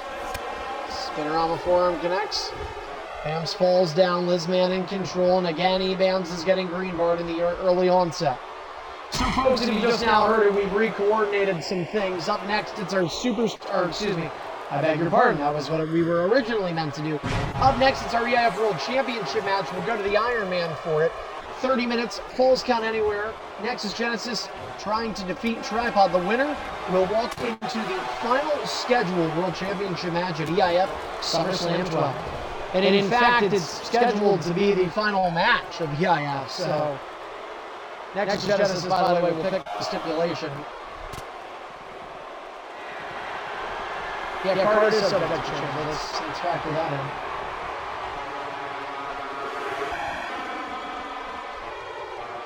Evans will wait. Now he pops back in the ring, bumps with Lizman, and Evans and Liz. Oh, Bams is going to get the better of the two. Belly slam connects Lizman. He did not want to cough up that final reversal. Evans would have been in the driver's seat. He just was closing in on gaining his second back, and he has. Here's Evans. One leg drop, V1. Another leg drop. Evans looking to successfully retain the Intercontinental Championship by which he won at victory votes in an Elimination Chamber scramble match. That was kind of fun. 25-minute scramble. Evans, oh, high knee. He caught Lizman off the rope, and now Lizman stomped on the gut. Hands over top, hold A for submission. I'm Jolton. Just kidding. Hey, Jolton's a champion.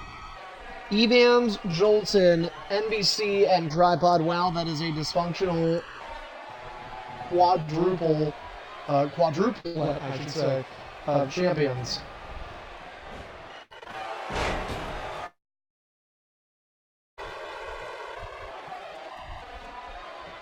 Well, you guys were tentatively at the same time, and then Greedy lost the title to Deadly.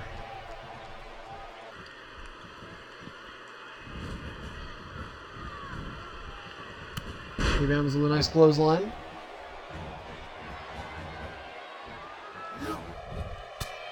Who'd you see?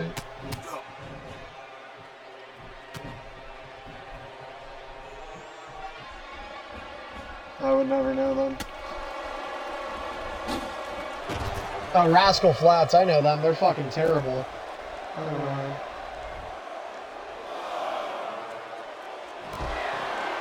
Yeah, I've only been to one concert in my lifetime. That was in the Phillies this past year. They had a post-game concert with Zed.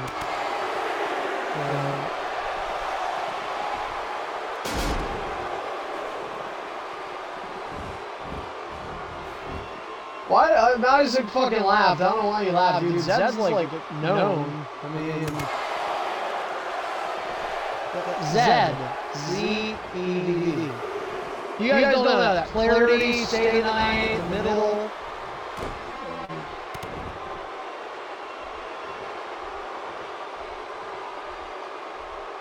You got that song like it's Selena Gomez does a cover on. It's like, hey, why don't you just meet me in the middle? Yeah. Yeah, I'm not gonna. Well, I'll get back to the match. We have a nice title after call. I'm giving these guys disrespect. Anyway, also the In My Feelings and non-stop music videos for Drake dropped. They're pretty good. Anyway, I honestly think I like the non-stop video better, though. Anyway, Tripod, I heard you tried to do that challenge. You got hit by a fucking car. Anyway. Yep. Evans will reverse and down to his last reversal. Lizman with two, both guys with finishers, and Evans gets a move, signature, and finisher in hand for Bams. I see Champ trying to hang on to his championship. Evans hovers over Lizman. He'll patiently wait. Looking for movement, and Lizman will ring escape. Is that his final one? Okay. Lizman has two finishers. Evans about to gain his second reversal. Oh! And he got him, but not with a finisher. Ring escape for Evans. I was debating, at least I'm wondering if Lizman, yeah, if Lizman would have debated on the finisher when Bams was stuck at one reversal. Tell you what, I've been driving and I've been singing the song Gran Torino, which is like, okay. Evans clubbed back to the rope. Here comes. Wait a minute. Steps on top of Evans and he caught him. Evans caught Lizman going down. That was the mid-move, by the way. And we might see the match's first finisher of the night, and we're going to. Evans with a Salida del Sol, 1-0 in favor of the IC champ. Does he retain? 1, 2, shoulders are still down. Lizman powers out of it. The mid move is still an option. And Evans is not going to be able to get it in time and just kicks him back down. If Evans has a ground finisher there, he probably wins the match. And Nexus Genesis has done that so well with having that standing corkscrew on the ground, plus he'll have oftentimes a standing finisher. Nexus can hit you with back-to-back finishers, and I think, at least in recent memory, he is the best superstar in EIF at doing that, the back-to-backs. I've seen him do it so much, yet it always ends up being deceptive to the opponent. Evans, again, just powering over Lizman, who started the match so promising in both versions of it. And now Evans is trying to show him a thing or two. Again, Evans has been around the block, so, you know, when you've won a WrestleMania main event, you're a 6-time EIF World Champion, you're doing something right. There's the triangle choke, shades to the Undertaker, which we know Greedy will be seen at SummerSlam. The dead man will rise one final time. Awaiting who will emerge from our Superstar Championship match tonight. Does not mean it's a set one-on-one. Let me clarify that. Here's Lizman. Patting it Orton style to Evans. For all we know, the SummerSlam World Title match could be a traditional Fatal 4-Way, much like the World Title on ED, as we could see Jumper Deadly, NBC ingredient. Who knows? Or Cartamania. Yeah, maybe I go for a World Title. I won the US, you know. Evans. I don't. Just kidding. Anyway, back to the action. Evans tosses Lizman down.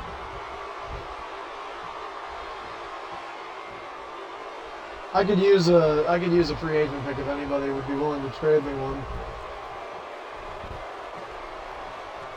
Your worker pick. I thought you were using that for 19. I thought you were saving that. You know, we actually don't have any confirmed purchase picks for 2K19. Evans. Oh, he got caught with the Superman punch. Lizman got him with a finisher. Wow, that was out of nowhere. 2, Lizman might get him on that. And Evans kicks out at 2. But boy, did he never see that coming in his wildest dreams. Evans, a little rock'em sock'em from Lizman. We've got a 1-1 finisher count. Lizman a finisher and once more. Problem is with that finisher, you only have one chance to really surprise somebody with it. And now he's really feeling rather confident about where this match stands. I'd still say it's up in the air. This man combos away, Evans deflects, signature and for banners, and make it a finisher. Combination connecting for the Intercontinental Champion defending here tonight.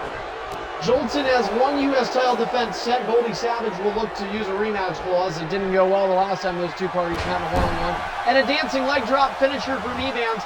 That is shades of a move used by Johnny Nitro in SmackDown vs. Raw 07, the origins of EIF. Not enough to use that historical fact to beat Lizman right here. It's a 2-1 finisher count. And Lizman, the challenger, still alive. He picks up Vans. All right. What the fuck, dude? Are you all right? And now Evans dropped. Dream Street driver. Rolling Thunder. About SBR 07's Rob Van Dam. It was a member of this year's game. Evans tees off. Evans used his comeback to get back to his feet. And we're going to see another leg drop. And I have a feeling we're going to see a second one. We won! By the way, is Matt Hardy officially retired? I know there's a lot of speculation.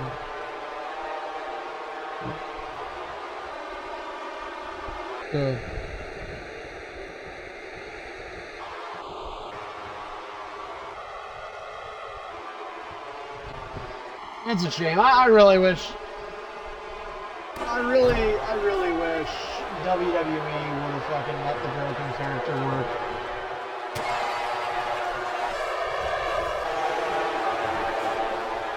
Well, I don't know. I mean, it's just like, there had to have been something different. There's no reason that on a bigger stage, Matt Hardy didn't, like, he should have been able to do more. I don't understand that.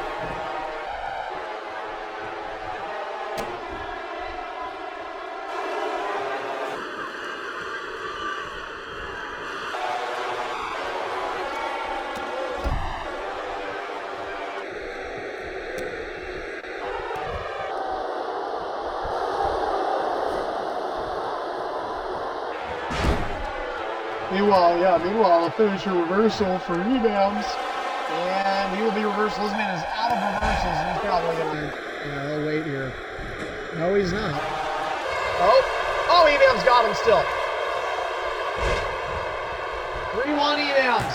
Solito del Sol, 2, and he defeats Lizman to retain. Some words at the end.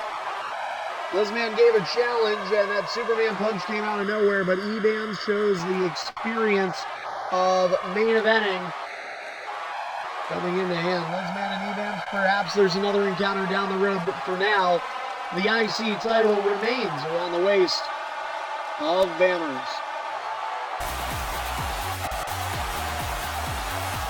Two more Intercontinental Championship matches left in the history of Extreme International Fighting. Will either I know one. We'll find out as time goes on. Meanwhile, guys, it's time to go to our ED main event of the night. We still have Superstardom to come, but right now, it's Prismatic Nebula making the defense against Nexus Genesis. For the IC and US title that will be due up prior to SummerSlam. That is not the case for the Superstardom or EIF World Championship on ED.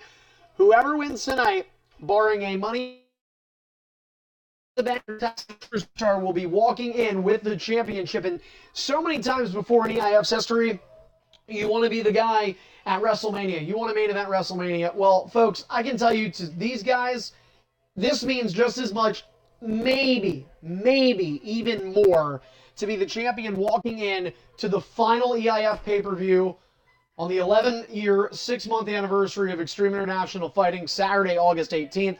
It will be a Falls Count Anywhere, 30-minute Iron Man match. The winner here set to walk into the traditional SummerSlam Fatal 4-Way. We'll see what happens. And tentatively, it is listed as the final scheduled match in EIF history as well.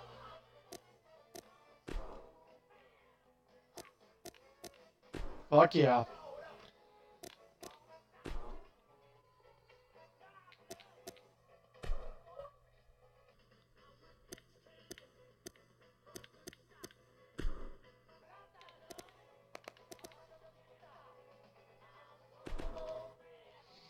All right, let's see here. Iron Man.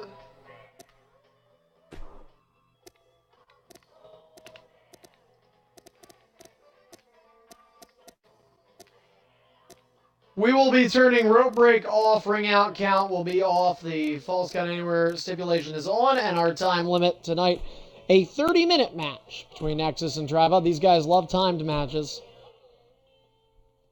Nexus, you're going to want to get Nexus, you want to switch with me because it's a tag-in match, so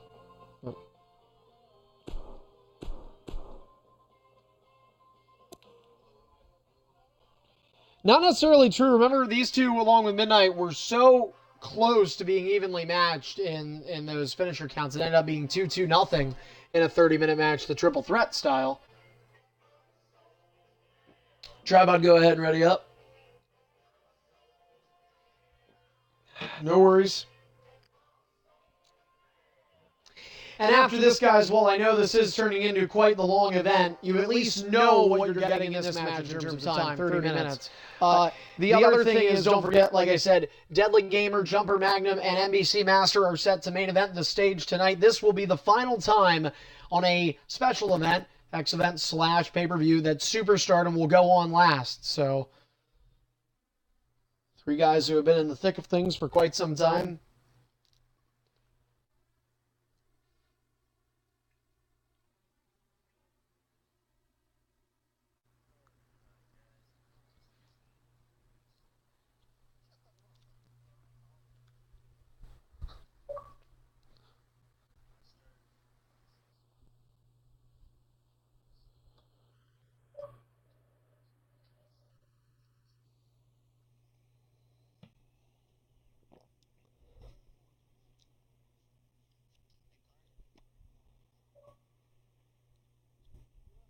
It's good.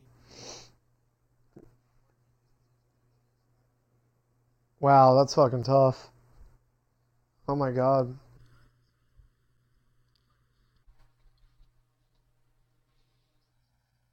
Yeah, I'm sure. Anyway. What e-bams? Friday. Everybody get ready to say it. Get ready. Yeah, you can't. Fuck yeah, I'll be amazing.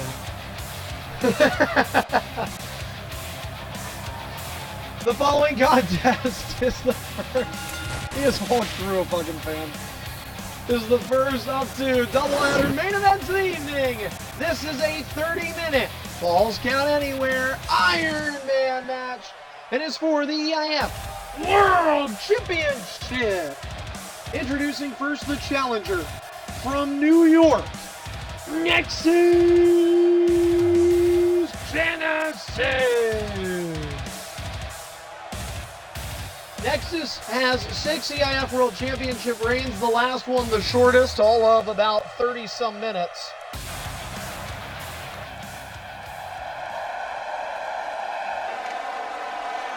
And this, by the way, guys, is an EIF X event rematch from EIF X1. They were the third match in the history of the X events. Prismatic Nebula got the victory over Nexus. I believe it might have even been off a leverage. It was something odd. Oh, right. Well, it was certainly interesting. But again, now, 25 months later, 11 X events later, here at the 12th one, they fight one more time.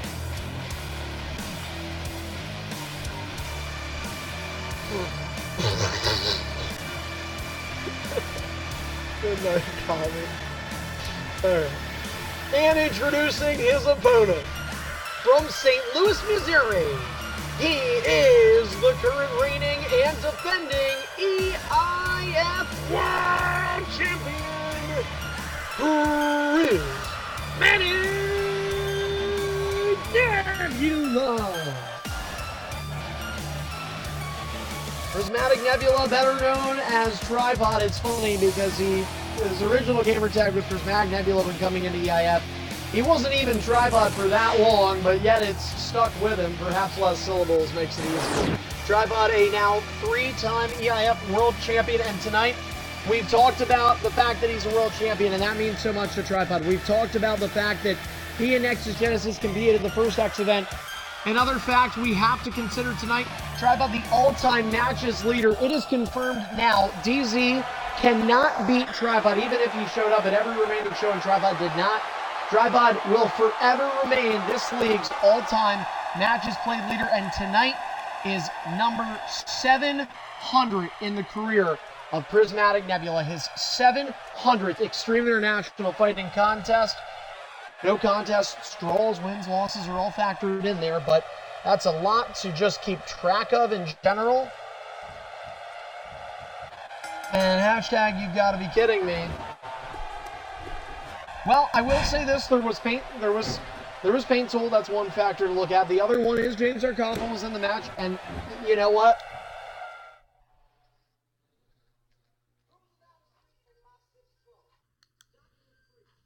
Nexus, are you going to revert to a no paint tool attire? Alright, I would have expected more from you, to be honest. CFU. Anyway, I don't know yet. I feel like I should, because at this point it's just like, fuck it, why not? I'm tired of getting games and watching them. But at the same time, like, I just think it would be so fun getting to call that. Like, I don't know. I mean, you gotta remember, man, for me it's like I love doing the broadcasting stuff, so, there's Mixer.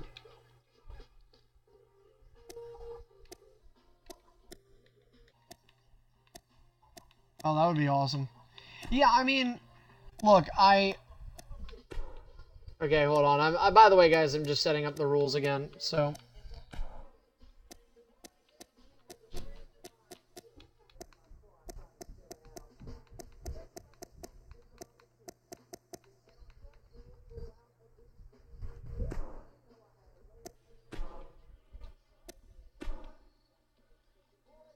What the fuck? All right, the match is up. We just need you to come back, James. And listen, I will say this, guys. This is kind of like, and I'm being totally honest with you guys because I need to be. I need to be. I'm gonna probably get the game here. And the only thing I would just say is, like, I really do believe, I seriously think this could be something, we could be onto something here. Maybe it's a once a week, maybe it's even a bi-weekly thing, whatever it would become. But, I am going to say this. I am definitely going to take at least a month off after EIF, where I'll be around. I might play the game with you guys, but I'm not going to run a league. And again, and the other thing, like, I just, again, have to confirm is I can't say for sure that I'm going to run a league. Like, I want to get the game. I think us playing it would be cool. I think if there's room for a league to grow, I really, like, you know, there's so many reasons why, like, and I have to acknowledge one of the reasons why EIF is ending is because of the uncertainty of my future and the idea that I can do this on a full-time basis. But there are several factors, and we've seen a couple of them tonight. Split screens, disconnects, connection issues in general, all the band moves we have to monitor, you know, that's true. But what's up? Yeah, go ahead. But yeah, like I said though, guys, I mean, that and with UFC, I just feel like it's going to be better. It's only one-on-ones. It's under EA servers, which I know people say aren't great, but I promise have to be better than fucking 2K.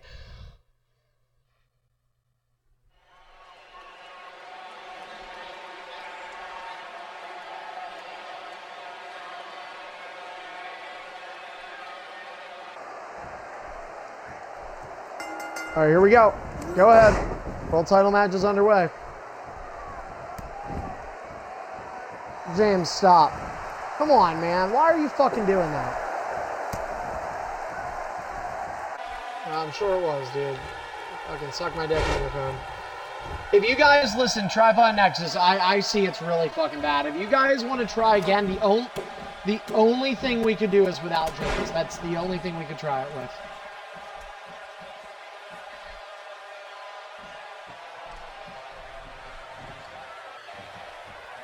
Look, let me see, Nexus. Can you reverse this? Oh shit, we gotta restart.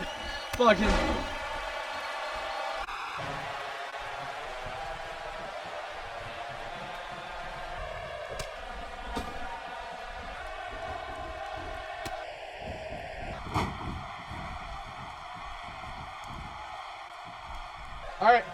All right, folks, for the sake of trying to get these guys a good quality connecting match, we're going to try this one more time without James Arkoffel.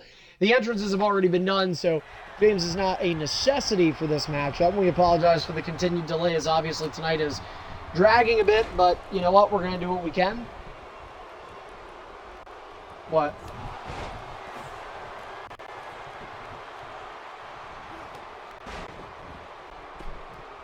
Why would that matter? No. I don't like the idea of that. I'm going to reject it because Nexus initially said falls count. Sorry, buddy.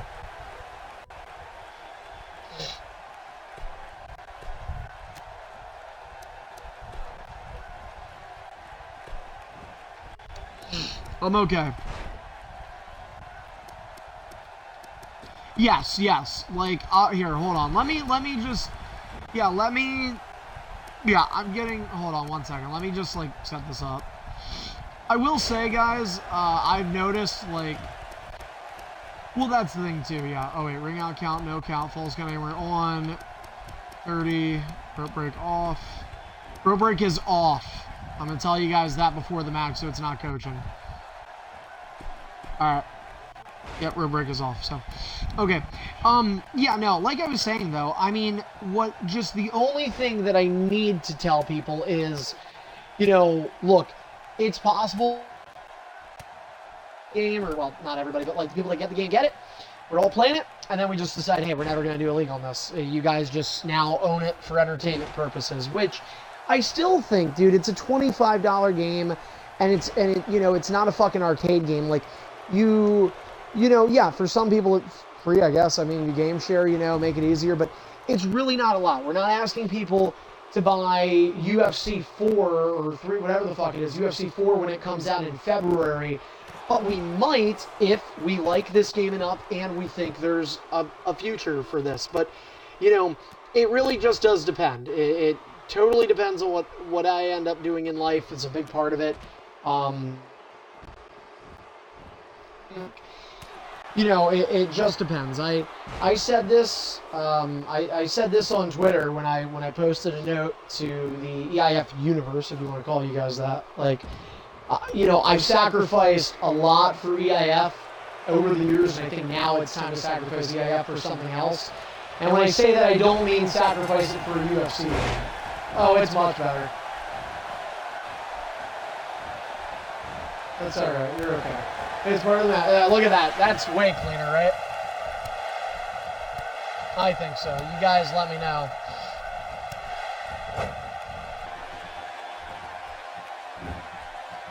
So it was James for this personal case, and that's okay.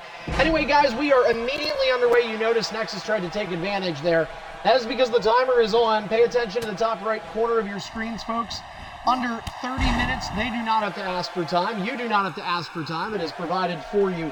At the end of this mark, the superstar with the most pinfall scores over their opposition will be declared the victor and, therefore, EIF World Champion. It's either Tripod retaining or Nexus spilling blood on this title for the 7th time. Unbelievable, because it's happened the previous 6 scenarios since December of 2017 up till now. So 8 months, 6 World Championship reigns. I guess Nexus going for quantity over has about 5 years less experience than Trips. And thus, as this match appears connection is okay, this is officially the 700th match of the career, in the career of Prismatic Nebula, more than anybody. And Tripod gets a lot of flack in his career. I give it to him too.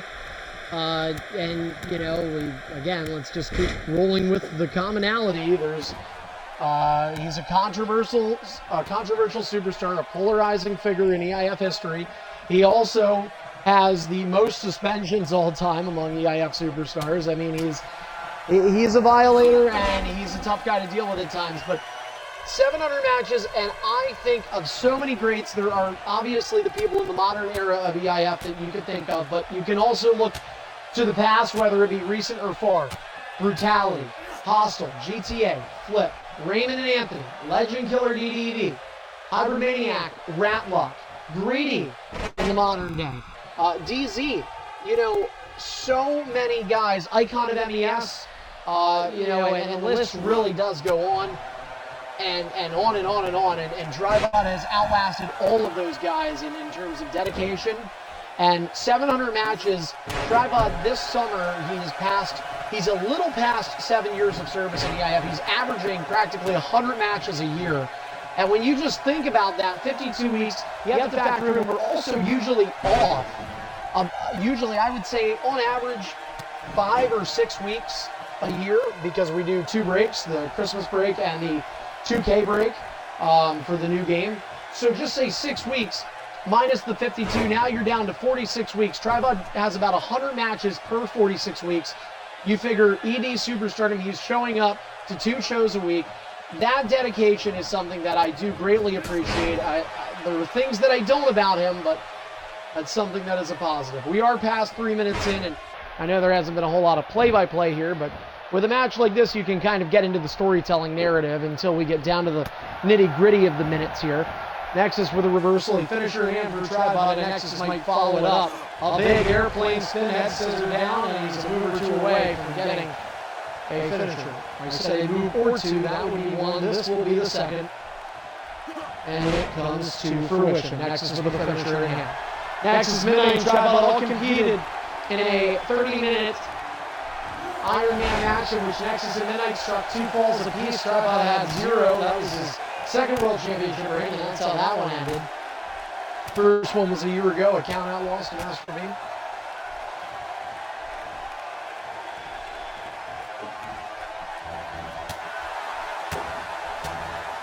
In the long run, there was a domino effect that worked out for Tripod with it being a last-second Midnight pinfall to get, or excuse me, Nexus pinfall to get Nexus and Midnight eventually fighting. And yeah, so Tripod worked a domino effect to get his way back to the championship. Nexus throws the face of Tripod down. These guys had both main evented EIF WrestleManias already. In fact, they were half of that, 2/4 of that at EIF WrestleMania 11 this past March. It was questionable, I will give it that, but I'm gonna give him a yellow card, a warning. Tripod, you'll be afforded the same unless I can tell you're doing it fucking intentionally. Nexus, again advantage, second time in recent memory he throws Tripod down by the face. It's a lot of blubber to hold on to. Finisher in hand and a signature for Nexus. Could be closer to 2 than he is to 1. Tripod comes back, Spinebuster connects. 5 minutes past a sixth of the way through this scheduled 30-minute time limit match. One of the 2 main events here on EIF X12. Take over the end as the arena, the very final X event of EIF's entirety. These 2 a part of the very first in a one-on-one match. And here is Tripod with the offense. Nexus sweeps the leg underneath the world champion. And both men are out of reversals. The advantage belongs to Tripod and the... Oh, and he goes for the wake-up Nexus. Wait a second. Nexus gets right back in. Tripod jabs. Kick to the midsection. Headbutt connects. Tripod surprises me with not going for a finisher there. Oh, big kick to the ribs. Nexus felt that one. All of it, I think.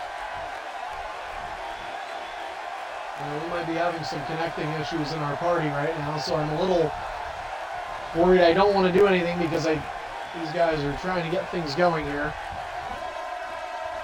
I don't want to stop the 2 from having their match, and I don't want to take anything away from the timer or the finishers. I might go for it here. We'll see in a second. Yeah, I'm going to go for it.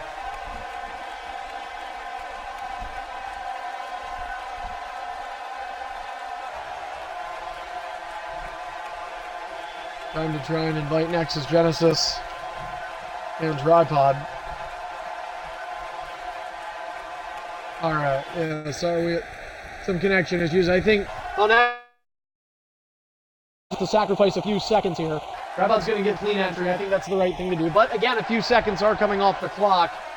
Tripod has rejoined the party. It seems like Nexus has too. Alright, we're good to go. Ding ding.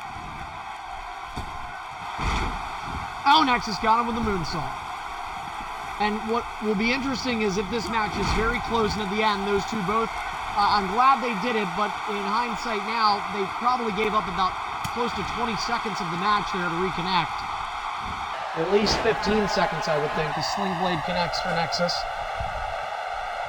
And do those 15 seconds become needed at the end of this? We'll find. 1 finisher to Tripod's 3. Every second does count. Tripod has a targeting issue. Oh, and he got the offense back.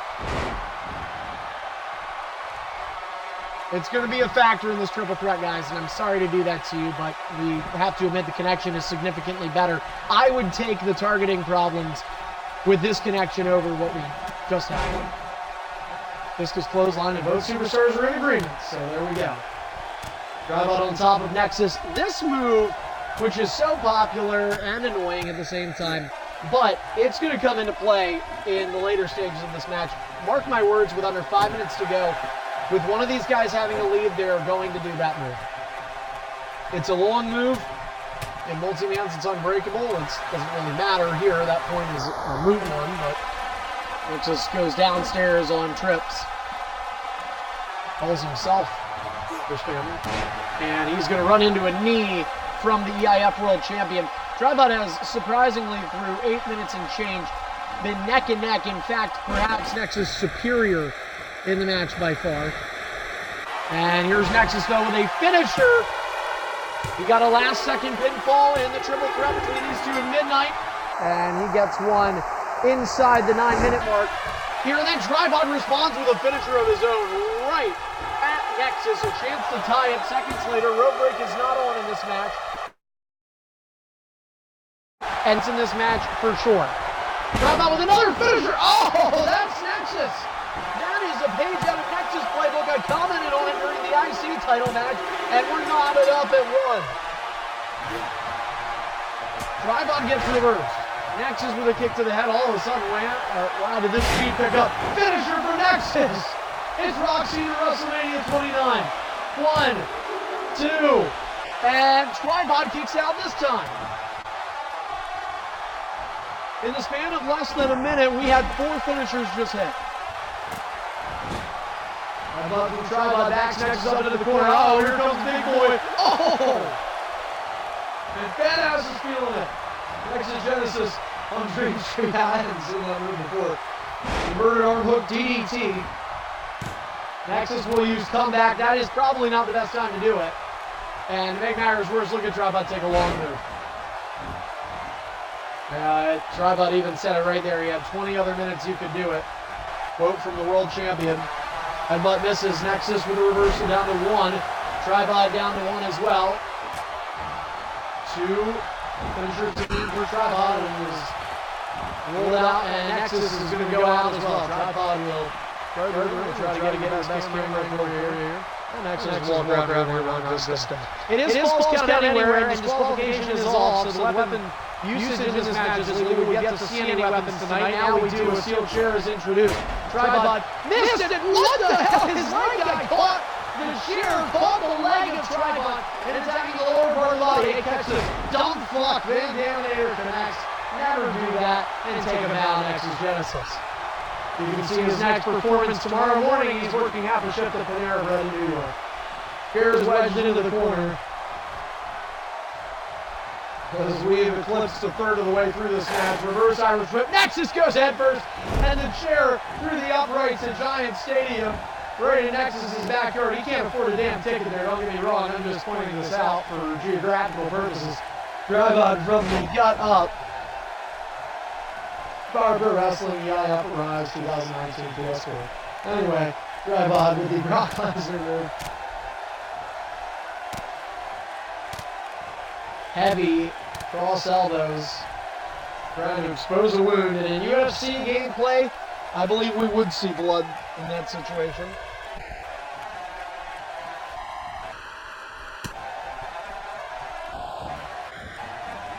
See, that would be another cool aspect to call. I'd love to get a fight where you have guys just fucking gushing.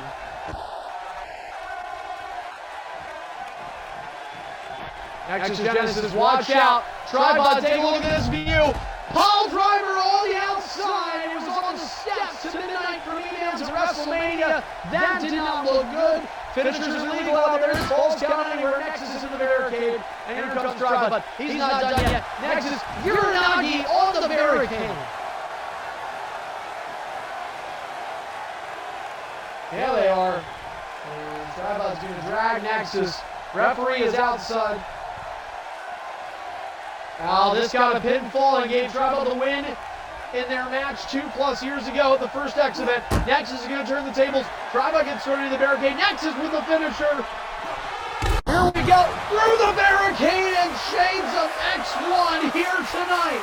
Nexus with a finisher. It is a winnable scenario. He could take the lead right here. 1-1. Tribod is crawling. He's going to fall flat as a pancake. He's about the size of 5 stacks of them. Here's the fall. 2. And Nexus takes the lead.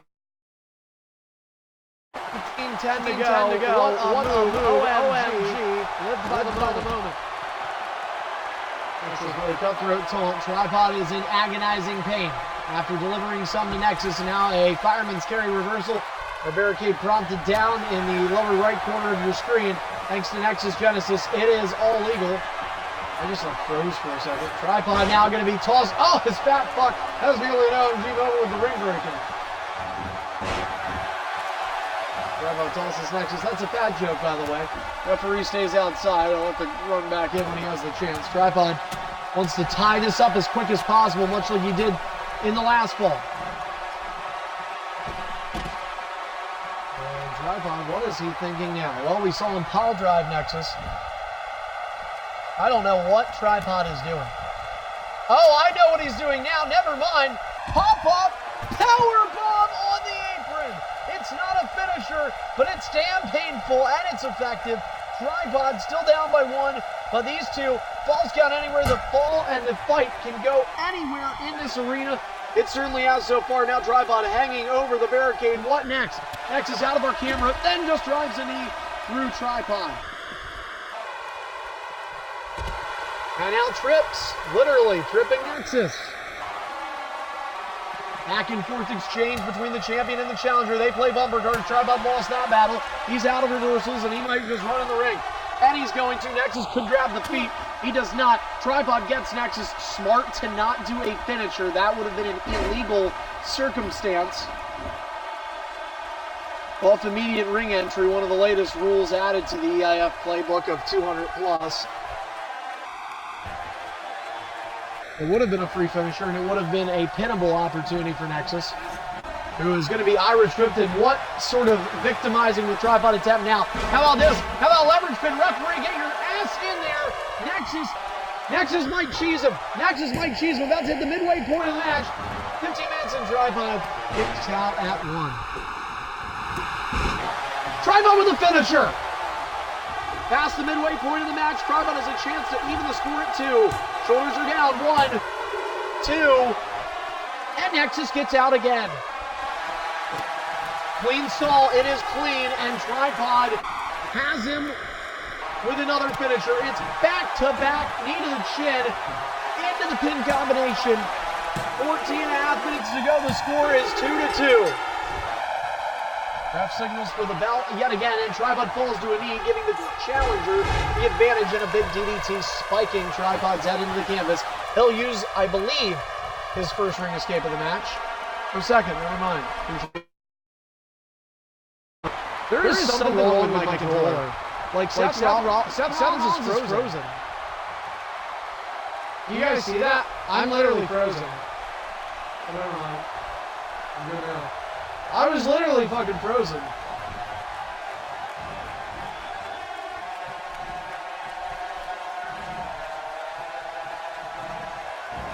Yeah, we were about to. Camera angle would not have been good for all angles. Ball in! Nexus misses. Ball's gone anywhere. Refs following him out. Go back in the ring. Nexus gets tossed in. Here's Nexus. Dropkick muted. Tripod a 2-1 finisher possession lead, but it's 2-2 on the scoreboard. 11:30 reads the time in the Eastern Zone. 2.5 hours into this X event, our 4th match, and more to come still. Fuck. Nexus. Back on the arm of Tripod, and a can opener. Shout out to Pepsi because we have the trademark pack, even though he doesn't show up. The Tripod has taken significant damage when comparing the two. Tripod is out of reversals. He'll go out the ring too. I was wrong. Finisher for Tripod. World champion plays boldly there. Will it pay off? 1, 2. No. No, it doesn't. Get the fuck out of here is right. And he got him again, though. He got Nexus with a back-to-back for the 3rd time. This time, Nexus reversed the ground, but Nexus kicked out again. Oh, Tripod went for broke, and it did not pay off. He's got nothing to show for it. Surprisingly, the world champion has not taken his first lead of the match. I thought it was for sure there. Give credit to Tripod, though, on his finisher use. He's tricking Nexus.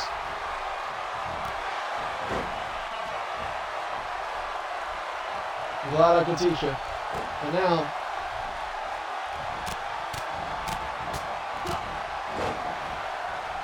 little Greg, little pump. Anyway, Nexus is out of ring escapes.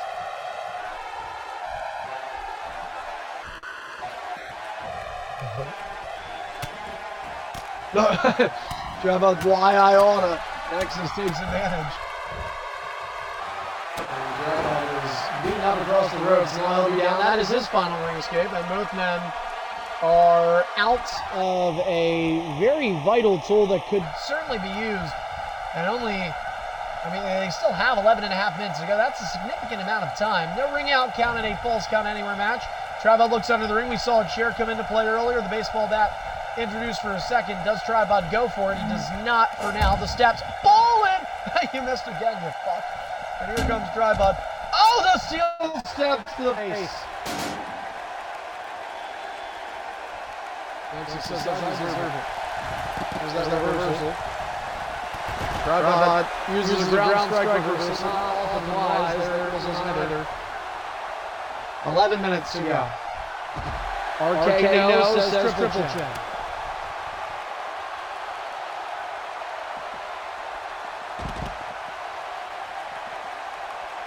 He called that a flapjack. Shout out to Cartoon Network on that shows.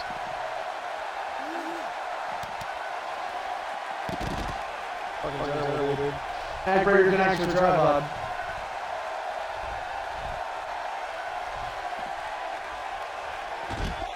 Gut wrench and Nexus goes airborne there. It's all Tripod right now. Nexus ground strike reversal. It works for him though. Tripod can't be happy about that. Just gained his second reversal back. Nexus has 3 finishers. Tripod surprisingly used one there, but it was a good reversal used. Then he gets thrown into the ring post. Maybe some of those that bottom half of the steps caught him too. Finisher from Nexus. Knee to the chin. Under a third of the match remaining, referee will go for the pinfall. 1, 2, Tripod needs a kick out, and he'll get it. And Tripod thought Nexus was going to go for it. Tripod's going to maybe create some distance between the two now. And instead, no, he'll slowly work Nexus to the seated position. Steel steps are in play. You can't hit him until the position change is made. And luckily for Tripod, this often takes a while. The screen is going to kind of block it with the way the steps are. You can't really see Nexus. This is a good diversion by Tripod. Now Nexus makes movement. Tripod gets him with the steps again. Not done in there. Nexus ground strike reversal, and he got him. Nexus charged like a bull right at the steps that are set up awkwardly. Oh, and Tripod nearly. I was wondering if Nexus was going to toss him on top of the steps. Like a needle in a haystack, it would not be a soft landing, or perhaps the hay in the needle stack. Tripod spinning out of control.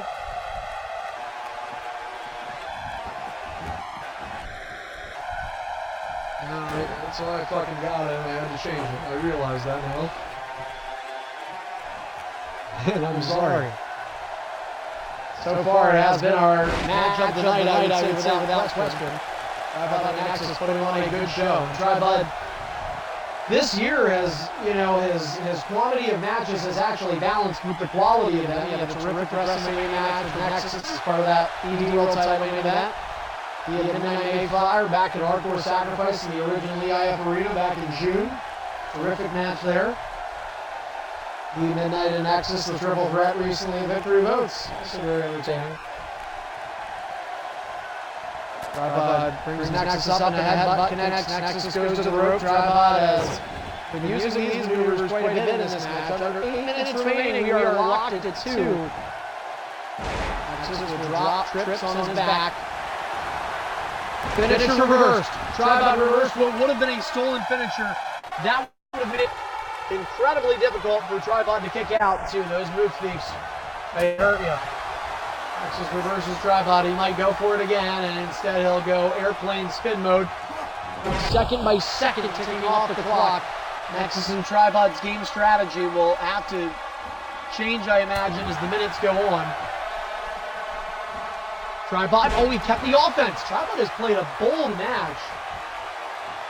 No reversals, and he went for it. Nexus has had the opportunity to capitalize on Tripod having no reversals, in which he could get a finisher off on Tripod. They've each kicked out of the last opportunities. Nexus kicked out of 2 in a row. Tripod of just 1.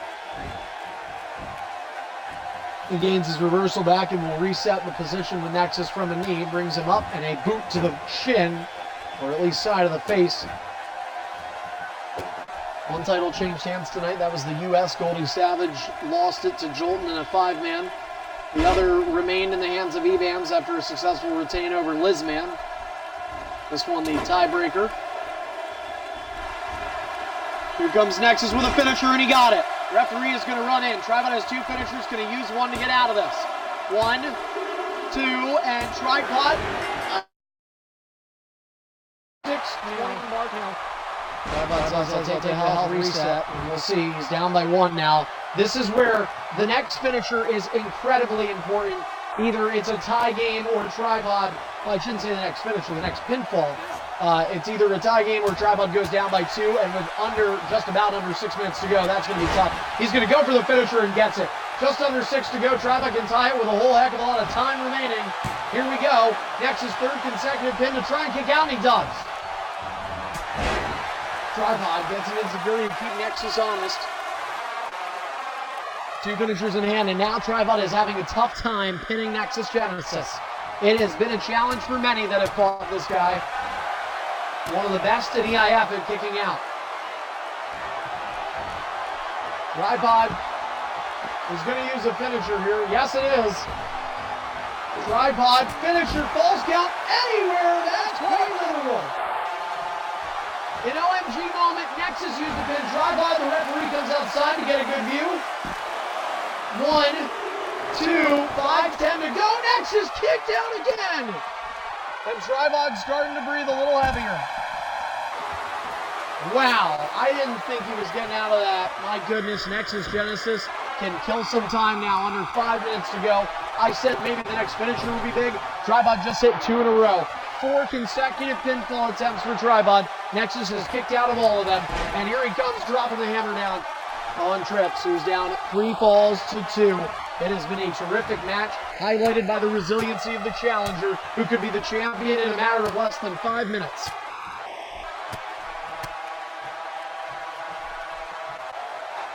Nexus toppling over, Tripod there. The referee stands on the outside. Here's another factor now. This is a part of the game. The referee is outside because I'm outside. And I'm not going to get in to distract these guys. So if a pinfall is made on the inside, depending on how long from now it's made, that could be critical because the referee is going to take an extra 2 seconds at least to get in the ring. And Tripod gets his finisher reversed. And I say that because, not for the sake of, a guy recovering and being able to kick out, but the timer could be huge. And it's more something Tripod has to worry about than Nexus, but Nexus out of reversals. However, he has the finisher that Tripod just attempted. Neither superstar has been all too great at reversing finishers, but a clearly important one to get there. Nexus pulled the trigger, I'm referring to the right trigger, at the right time. 3:35 to go in this 30-minute falls count anywhere Iron Man match. Nexus just ahead of the minute 20-second mark. That stands as the game winner for now. Tripod has a signature in hand and is closing in on another finisher. If he hits it, it's his 5th one in a row on Nexus. Tripod has the finisher now, but he's got to be cautious. And in Nexus' case, do you go for a finisher and take the opportunity to perhaps have your lead by 2 pinfalls, or do you maybe play it safe because if Tripod reverses that finisher, it's a huge reversal? Tripod got the finisher. Referee has to get in there. Tripod's got to gain his stamina back. Oh no. Nexus makes movement and that fall is canceled out. Tripod's going to get it. Referee's going in. There's 2 minutes and 50 seconds left. He can't come in soon enough. 1, 2. Oh, Nexus got out of another one. Tripod's in desperation mode. Where's the baseball bat? There it is. And he says sorry.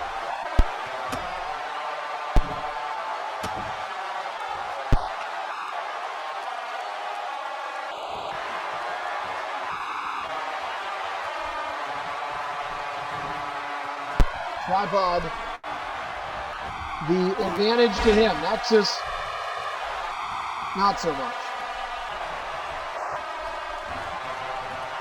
Nexus drives Tripod into the turnbuckle. What a big body splash connecting. Here's Tripod out of reversals and he got caught. Tripod's out of ring escapes too. Comeback, Nexus used his taunt. That was wrong to use. Tripod got him a little bit less than 2 minutes to go. It's a 3-2 count. Tripod's going for comeback. He's got the clothesline. Nexus reversed it. Tripod. Oh, super move! I know. Midnight was trying to do it all night, but it didn't work. And now, about 100 seconds to go. Tripod takes a draw here, guys. He doesn't lose the championship. Due to poor network performance, the voice chat has been disabled. Tripod then asked to hold. He got in Nexus, and he's going for the finisher. Nexus Genesis. Tripod saw lag, and he thought it was his golden ticket. We will see with no reversals what Tripod does next. He will get a signature and have to be ever so careful with 1:15 to go. Yeah, the tripod's got to wait for that reversal to come back. What do you do? Baseball bat. Baseball bat again. He's got a finisher. Now, what does tripod's next option become? He can't hit it there. He can't hit it there. Less than a minute remaining. He's got to make a position change, and he does. 55 seconds to go. And Nexus, oh, this is tripod with a long move. The referee is in the ring, so that is a benefit. But you're giving Nexus the advantage because you know you have to hit it, and he does, and he gets reversed. 35 seconds to go. Tripod is at a mere 10%. No reversals. The offense in favor of Nexus. Nexus will tee off. 25 seconds to go.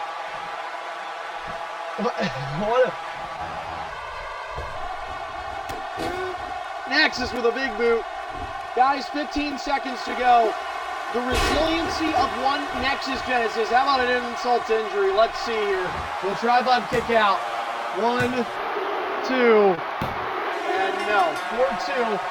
The resiliency of Nexus has to be highlighted, and Nexus Genesis, for the 7th time in his career, is the EIF World Champion. Nexus gets attacked after the match by Tripod, but Nexus Genesis will walk into the final event in the history of EIF, into the final scheduled match in the history of EIF, and he will do it as the world champion of this league. Congratulations to Nexus Genesis. His resiliency paid dividends, and a great match between these two competitors. I have a feeling Tripod will also be in that final match. These two are not done talking stories and rivalries with each other just yet. They've got one final page to write. And it comes at SummerSlam.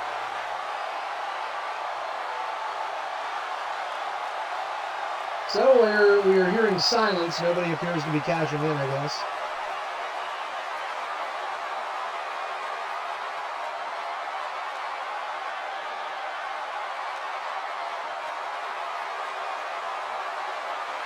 Well, folks, the first confirmed champion for SummerSlam is Nexus Genesis. It's quickly time to find out who will be the second. Coming up next, it's our main event, and it's going to be the last time Superstardom gets to headline a show and go on last. NBC Master is the world champion again, and when you think about what this guy has done for the league and for the brand of Superstardom, he brought that brand back-to-back WrestleMania curtain calls, the final match of the scheduled WrestleMania event. That is something nobody ever thought would happen in this league's history. Since then, Deadly Gamer has had a couple cracks at the World Championship, and he's proven with Kurt Angle he is a tough SOB. Jumper Magnum tends to be the thorn in the side of everybody on Superstardom, but he's been effective when needed. He also has a good rap against Deadly Gamer, but a recent triple threat loss for him was devastating, both mentally and financially. We'll see if he can redeem himself here in a triple threat elimination match. Deadly was the last to cash in. The winner of this will join Nexus as the fellow world champion walking in to SummerSlam. It's time for our X12 main event. It's 2 though, so I say it's time, but really what I mean is another hour and 45 minutes. Fuck my life. Here we go.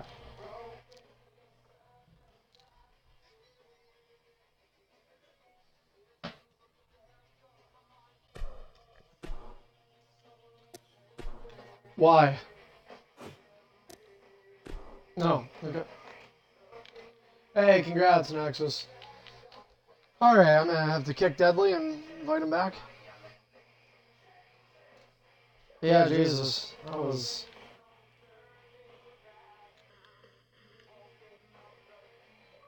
It's the sign of... Oh. Well, that's... Yeah, we didn't hear you. But, well, I didn't hear you, asshole, so shut up. Alright. Alright, guys, so it's going to be as a battle royale. It doesn't even matter. Entrances only. Jumper, if you could do me a favor, could you not pick that spot? What I'm going to do is I'm going to have you and Deadly, like, the spots to my right and left are going to be filled. So you can go to either the far left or the second in from the right.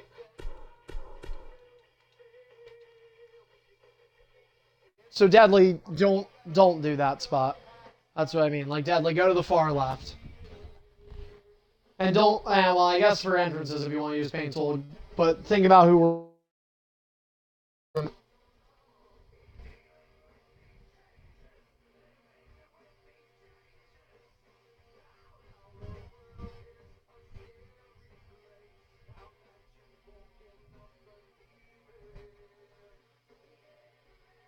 Jumper, you're not in that jumper. You gotta go to the next one over. NBC's champion. Oh, that's fine. There you go. Jumper, wrong again. Right next to NBC.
Oh my god, I was trying to figure out whose account I'm trying to ban.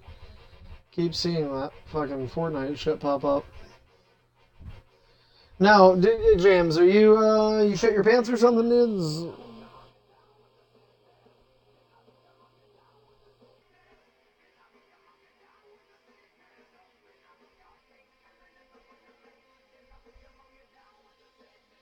Alright, finally.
Good gang.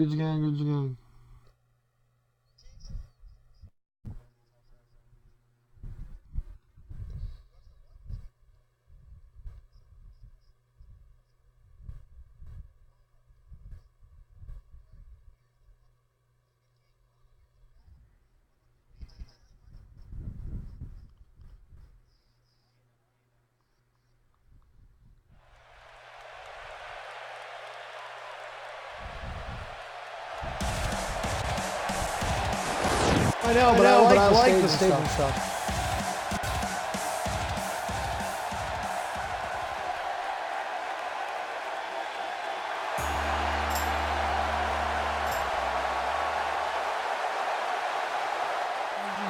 Really? That's interesting. Main event time! Here we go!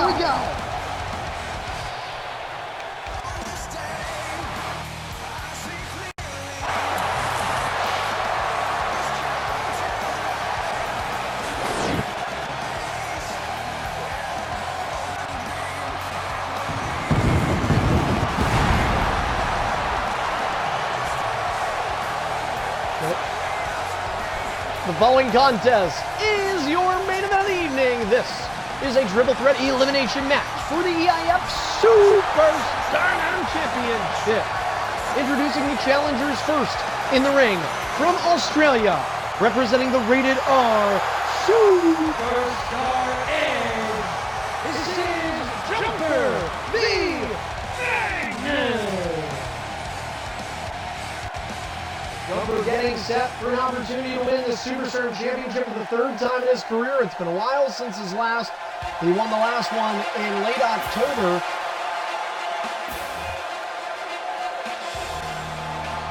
I would say Jumper is probably the underdog here. Now the most recent champion. It's going to take a triple threat for him to get it back. Introducing the second challenger, making his way to the ring as the Olympic gold medalist, Kurt Angle. Deadly Gamer. Deadly Gamer is Kurt Angle, and before that, Braun Strowman. He and NBC triple threats out the wazoo. Blah blah was often a part of that.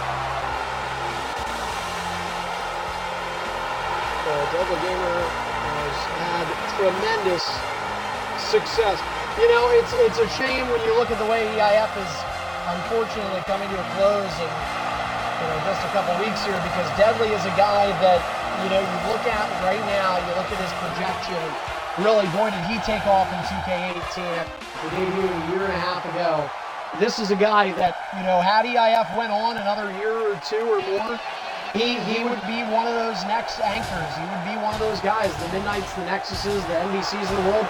He would have been a guy who would have kept going and been a face of the organization, but he and Jumper will face an opponent who has been the face for over 2 years now. You think of brutality, you think of Raymond Anthony, you think of the Hybrid, the guys that have had their day in the sun as the face of EIF. Well, when this league comes to a close on August 18th, this will be the guy who... Their opponent from Burlington, he's representing Lesnar, the current reigning and defending EIF Superstar Champion, NBC Master. It took NBC nearly 4 months to reclaim this championship, his 9th time as the Superstardom champion. Boy, did it take a while, but boy, did it feel great for him when he beat Deadly last week. Now he tries to hold on to the championship in this triple threat scenario.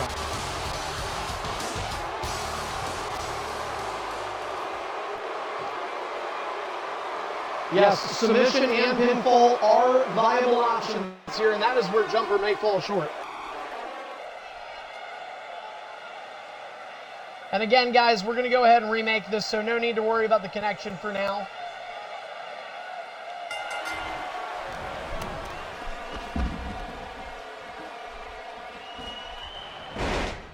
It's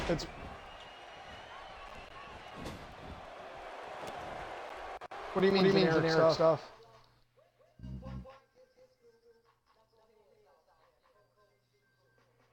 Jeez.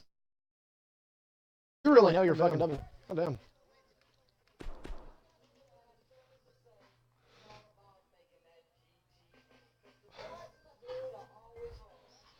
Alright, so again, guys, we're remaking this because entrances are off and we're going to limit the connections.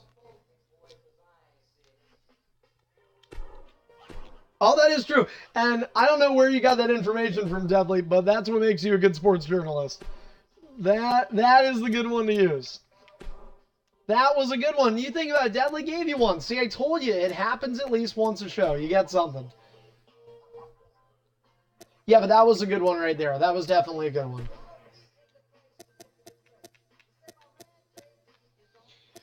So, guys, I am going to mention this right now. I'm going to mention this right now because Deadly did not say anything, and I'm not going to change the stip because if I were to change it, I would be being unfair to Nexus and Tripod when they tried to adjust it.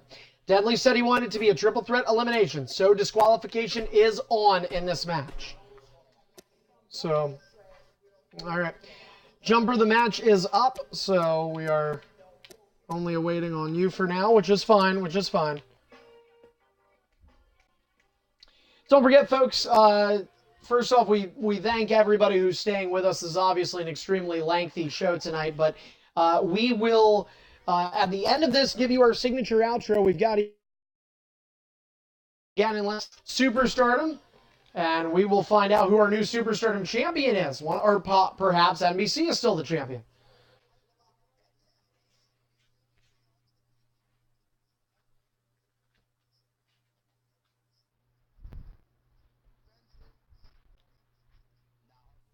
Velocity. And even there, realistically, the BFG in my eyes is always viewed at as like main event level.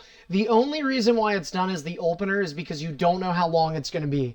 So it helps me gauge the time for the rest of the show.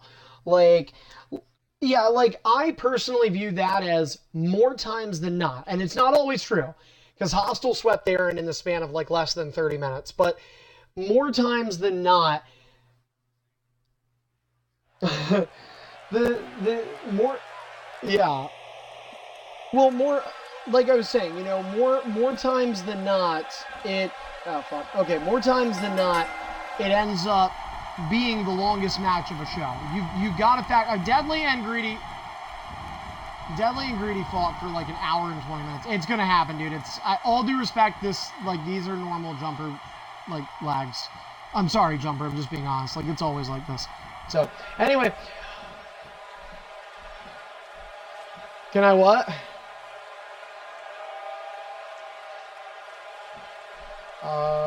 I mean, I'd rather not right now because we're about to do a main event. We're an hour into overtime, but after. Yeah.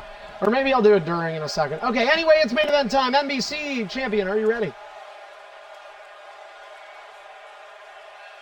Okay, Jumper, are you ready? And you do have a free agent pick. I just checked. You do. Yep, you have one. Deadly, are you ready? Not right now, obviously. No. Ding, ding, ding. Okay, yeah, that works, Gender. All right, ding, ding, ding, ding, ding, ding. Wait. Isn't Gender K? Well, fuck K-Hard. He's not showing up. I forgot. He said that he's done, so. All right, guys. Well, apparently this is Jumper's final match as Edge, but I thought he initially said if he lost this match, it was his final match in general, but whatever, he's going to hinder the Gender. Don't stall the hall. And this triple threat is underway. We just want to give you a quick recap of what happened here tonight at X12. Kicked things off with a 5-man battle royale, and Goldie Savage set to defend his U.S. title in that. He took the loss along with Big Steph, Tyron Hunt, and James Arkoffel. Jolton was the man that emerged somehow with Finn Balor. He is the new UEIF United States champion. Triple threat action afterwards. Master B, the Money in the Bank briefcase holder, defeating Midnight Mayfire and Untamed Legend. Two guys who very well could be in the world title mix, but Master B trying to smash those hopes. EBAM's defeated Lizman to retain the IC title, and Nexus Genesis just outlasted Tripod, seriously, by the resiliency. Not by finishers. Tripod hit more finishers on Nexus, but Nexus was able to get more pinfalls. 4-2 the final score, and Nexus a 7-time EIF World Champion. NBC went to Hunt under the ring, but disqualification is on. It is an elimination match. He would have gotten tossed for that. And Deadly, the former champion, whom NBC defeated in one-on-one action last week.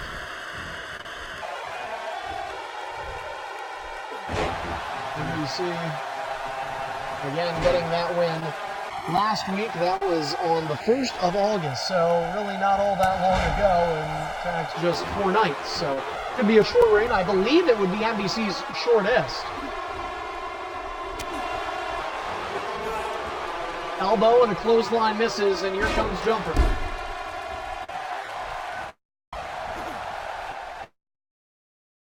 He's superstar brand over the last couple of years. Deadly.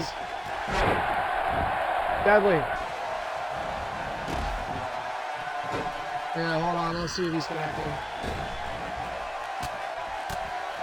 No, Deadly's here. Yeah, he's not talking or anything.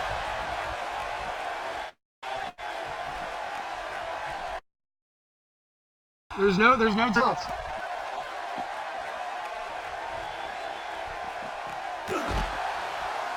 Problem is, what the fuck is he doing? Jumper, I'm trying to stop it. Yeah, Deadly. Well, you got your ass kicked for it. Anyway. Oh, wow. Dudley is still switching his batteries. Hey guys, Dudley. Oh, that's not good. NBC's closing in on a signature. There are no timeouts. Oh, he's going for it. I don't think Jumper wants this. I don't think Jumper wants to be alone with NBC at this point in the match. He breaks up into Dudley needs to control her back.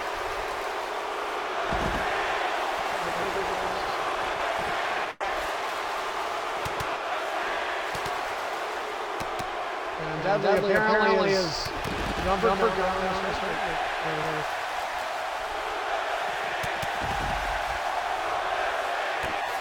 Dudley Gamer making a costly main event mistake after I praised him so kindly. What a fucking idiot. Batteries being the issue here. And take a look at NBC. False count anywhere is not on though, so there is to Dudley's advantage right now. NBC knows he's basically getting free momentum off Dudley Gamer right now. A full yellow bar, his opponents are in red. NBC is just thriving, simply thriving in this role. Oh my God, you gotta get the mic away from me. Now, how about that? Jumper with a nice little signature. That'll take a chunk out of the health. And Jumper, I don't think wants to eliminate Dudley right now either. In fact, maybe keep Dudley. Because you know the situation is Dudley's will, assuming he'll eventually get enough juice to start fighting back.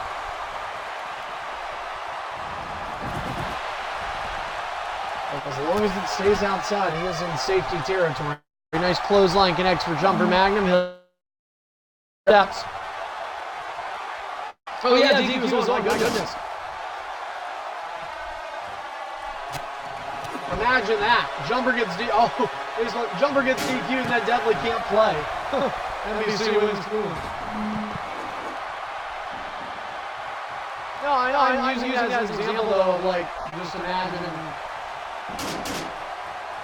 where he tosses it. And Jumper says we're staying on the outside. NBC says we're not going off your agenda. Another signature for Jumper Magnum. Jumper and Dudley have some bad news. He's coming to the aid of his co-challenger. The clothesline connects. NBC though. And here comes Dudley trying to fight back.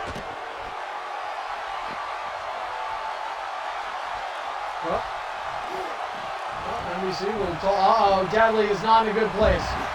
Oh, and Jumper was able to help Dudley Gamer out. And I think Dudley just wants to get the hell out. He'll put his batteries in enough time to get out. And a diving move. Oh, we got both. And NBC from the outside. Dudley Gamer, the former champion. Guys, he did not charge his controller. I hate saying things like that because I feel stupid, you know, main eventer makes such an amateur mistake. By the way, shout out to TM Blue. We talked about so many great guys in the IF. Blue had a short tenure here, but he was a former world champion. His comments reflect the kind of person he is, always like that. A little weird, but we like him.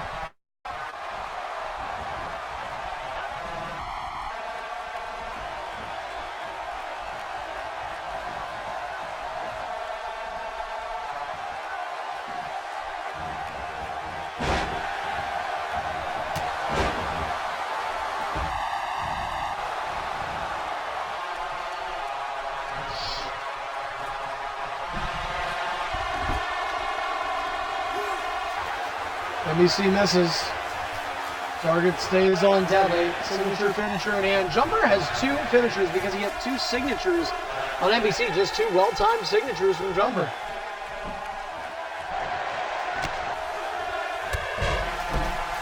To mention, Master B is still in the party, I believe. I might be wrong. Is he not in the party? Well, he's been quiet. Perhaps he'll come out of the shadows. Money in the Bank is always an option on both brands now.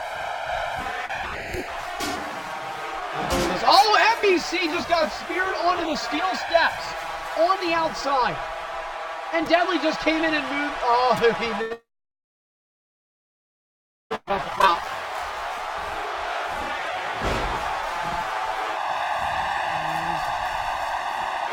Where is Dudley going to the top turnbuckle with a signature in hand?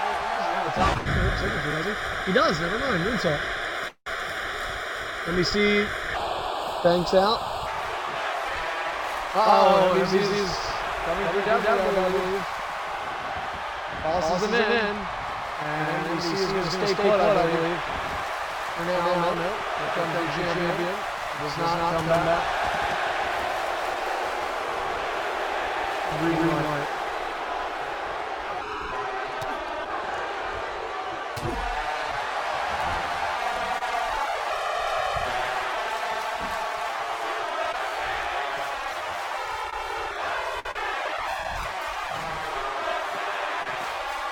At the end of the day, you know, it is an unfortunate circumstance, but I mean, Dudley's got to, you know, kind of takes away from the match. Realistically, we got to see what happens here. Dudley reverses jumper, top rope. He's going to fly to the outside, and he missed NBC. NBC gets in. Here's jumper. NBC is going to drop out. I'm doing my best to try and give you a good camera angle here. It's kind of tough. The lag also does not help. Jumper has done the top turnbuckle and dives to the outside. Dudley remains top of place.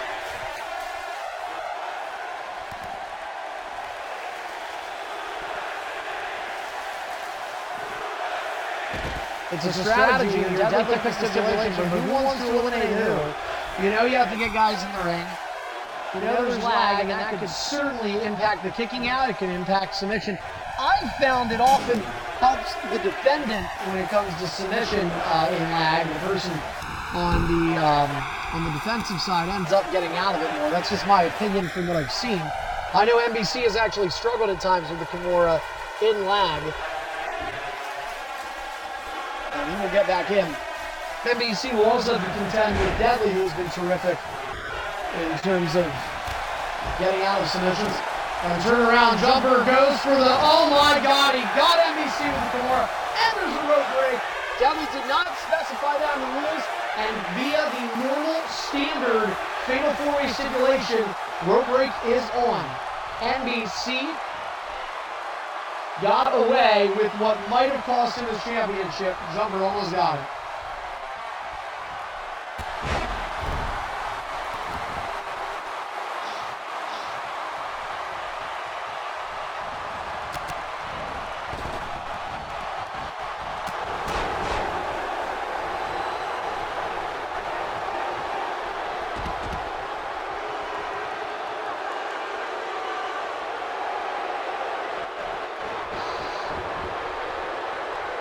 NBC gets thrown in the ring. Rolls. DDT could have been the move. NBC might have been able to get him, but he's going to escape. This is a very bizarre. Over drops Dudley.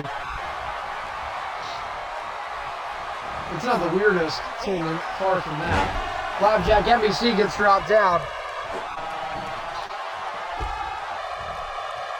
Targeting will become a problem, unfortunately, in these multi-mans.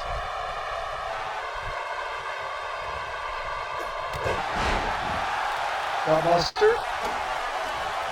Dudley Simpson has, as of late, had some tremendous matches here in the IF. The jumper and Greedy involved in a triple threat recently.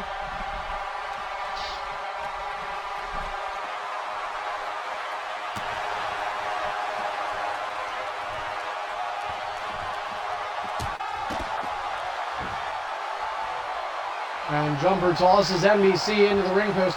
Well, Jumper makes a valid point here that can't be heard on the stream, is that, you know, you eliminate Dudley as the easy option there because he had the controller issues, but, you know, Jumper just trying to play this match with a little bit of honor.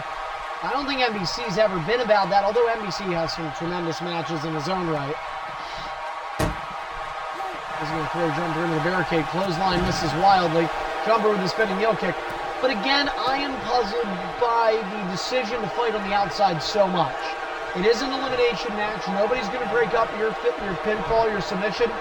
And it's weird. And of course, it keeps the show going longer and longer, which, not that these guys have had that long of a triple threat themselves, they haven't. Main event here at X12, another extremely long EIF show. we just have not been on the button this year when it comes to timing. And my timing has been way off in terms of booking events this year. And now Deadly going to put himself again. We're going up the, not ramp area, but the walkway, the runway, whatever you want to call it. There's not exactly a ramp. Deadly gets caught. Jumper has signatured both opponents to death, but he has not hit a spear. Other than a running spear with a guy standing in the apron. He wants to get MVC. That's what Jumper wants. I know it. I'm absolutely positive of it. He wants to eliminate MVC Master first. And that's systematic. And Deadly right there admits it too. So MVC is a marked man. And he might get called the spear right here. Jumper was going for it. Jumper's stamina got drained there. MVC's going to get out. But again, this is where you do get upset a little bit because Jumper and Deadly are not trying to hit finishers on each other. It's very obvious.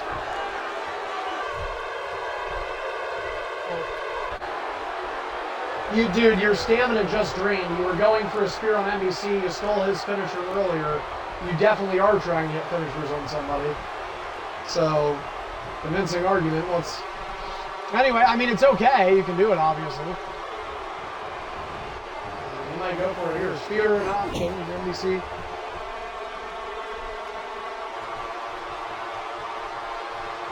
MVC is going to get out of the ring.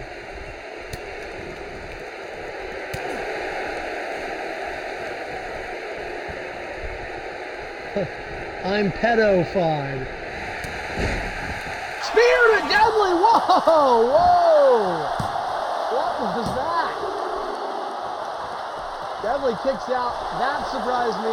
And that'll bring MVC back in. He's going to go for the Kimura and he misses. Spear! Spear to MVC! Head-to-head finisher! Could be a new champion guaranteed here. 2. MVC drains the res. With a kick out at 2. All of a sudden, Jumper has been the best superstar in this match. He has been the best in this match. He's hit every signature. He's hit the finishers he's attempted. The only thing he failed to do was the Kimura with the rope break situation. Even then, he admitted he wanted to go for the F5. For some reason, it just didn't work. No submission holds have been applied without a rope break circumstance. Watch out, Deadly. He avoids MVC. Can't get past the laying body of Jumper. Come on, no, F5. What the fuck?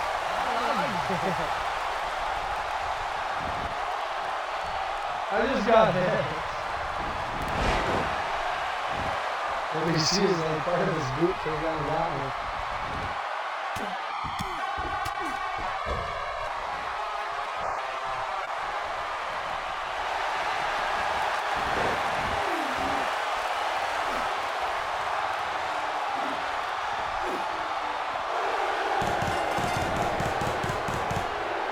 Oh my god, MVC just got tapped out by Deadly. I fucking looked down, of course. MVC just tapped out to Deadly. And now we've got a new champion guaranteed. Jumper has a spear in hand. He might damn well do it. MVC's reign comes to an end at 4 days.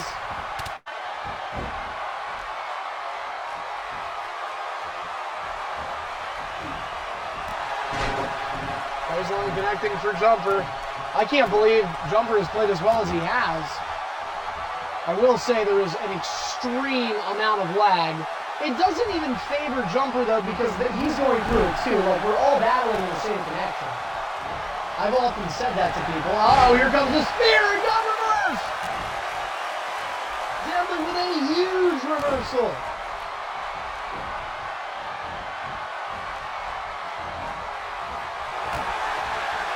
Oh, what? What? Warpy as fuck! Angle slam! Oh my gosh, Deadly might do it again! 1, 2, there's a lot of lag! Oh, he kicked out!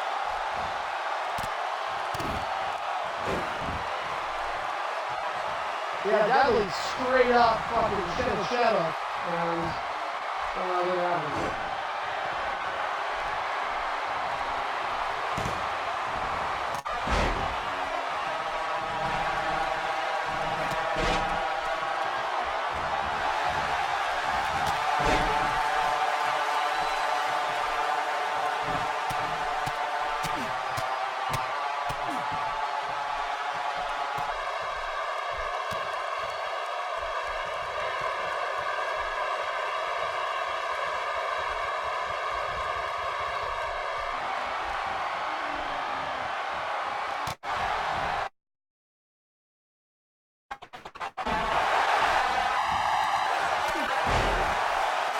This one connects. Deadly has a 2-to-1 reversal advantage and a finisher in hand. We are going to crown our third new champion of the night. Both world titles are going to change hands. One of them already has. Oh, Jumper, wow. Wow, credit Jumper there. That's pure guessing. He literally took a shot in the dark because if he would have gotten caught, that was going to be a finisher for Deadly.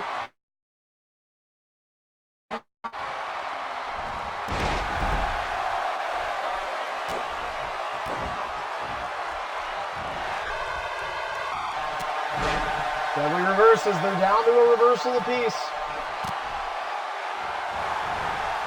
Oh, Jumper got him. And Deadly down to one reversal. Otherwise, he would have had the new option with 2. Jumper will big boot him. And Deadly will ring escape for the second time, I believe. Uh-oh, Deadly got the feet.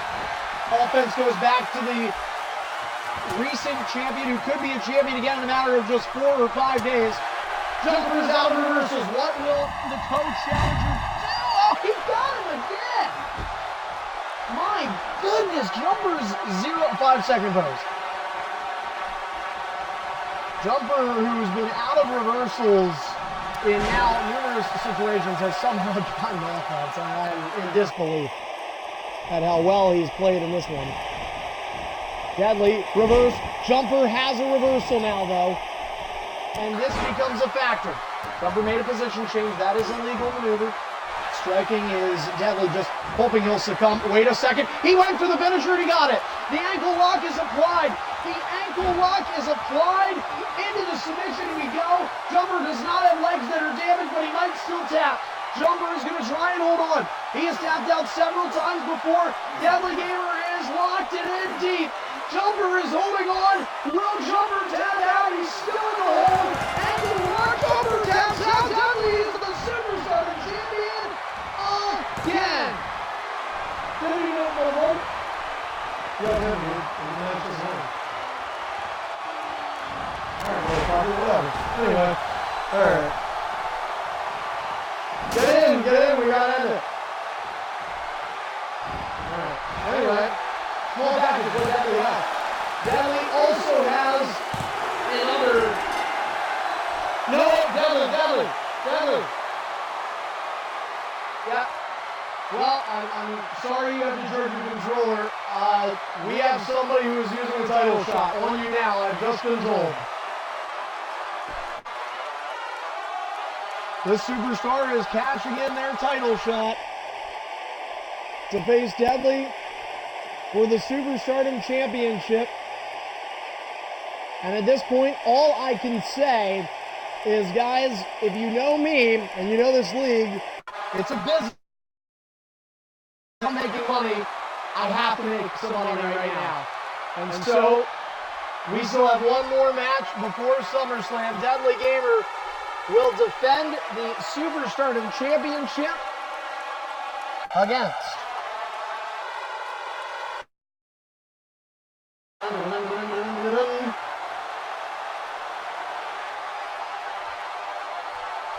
it was Greedy, damn it. It will be Greedy and Deadly Gamer. They will go again. Greedy is using a title shot. And guys, for the record, this is not an anytime title shot. He paid me money. I'm not going to turn it down at this point. I got 2 weeks left and I am fucking broke. So Greedy is going to fight Deadly Gamer for the championship.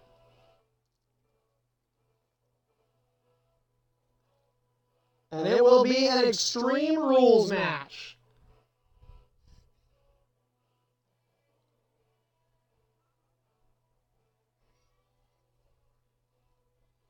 What?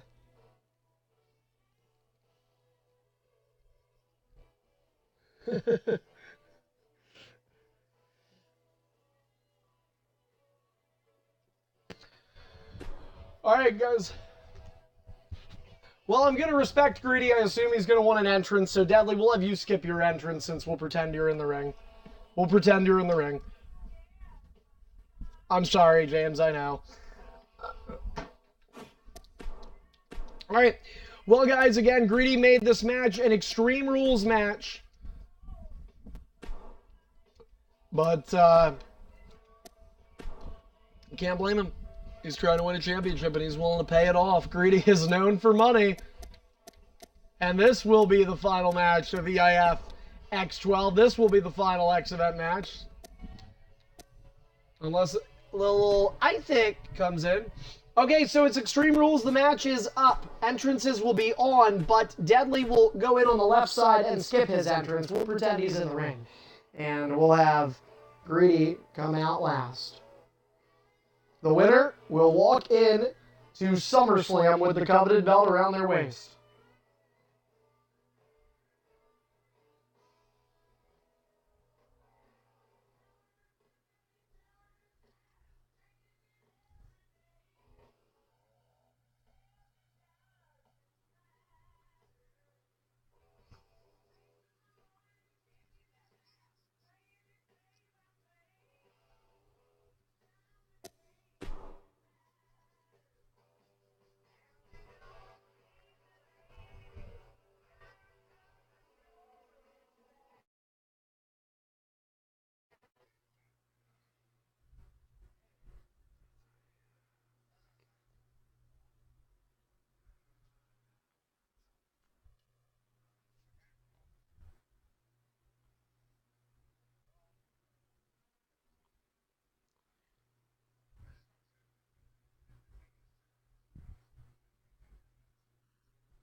So guys, Deadly outlasted NBC Master and Jumper Magnum, but now he has won the championship, and moments later, a title defense comes.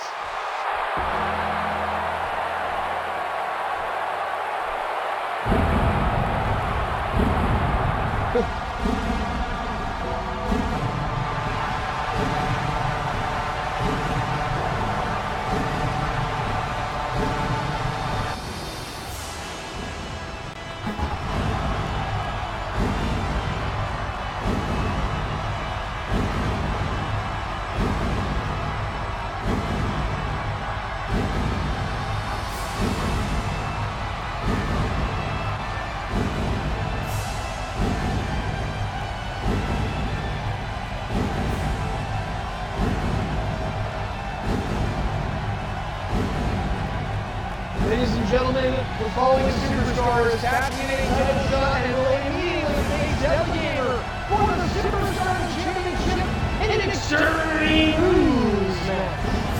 Introducing the challenger from Wellington, Florida, representing The Undertaker.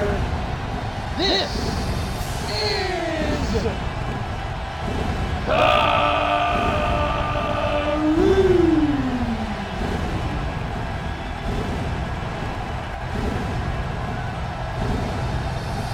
the dead man that walks among the living.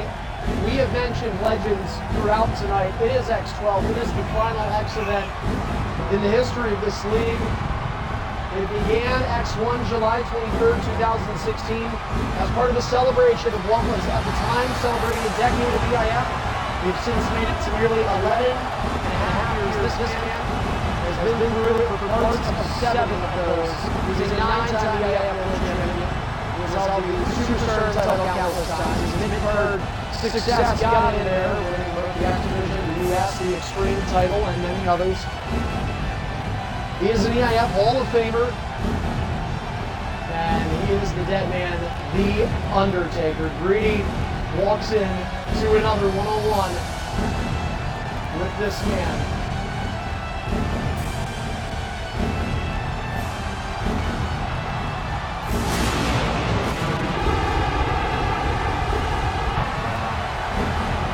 Greedy in his last 18 one-on-ones with The Undertaker has a record of 16-2.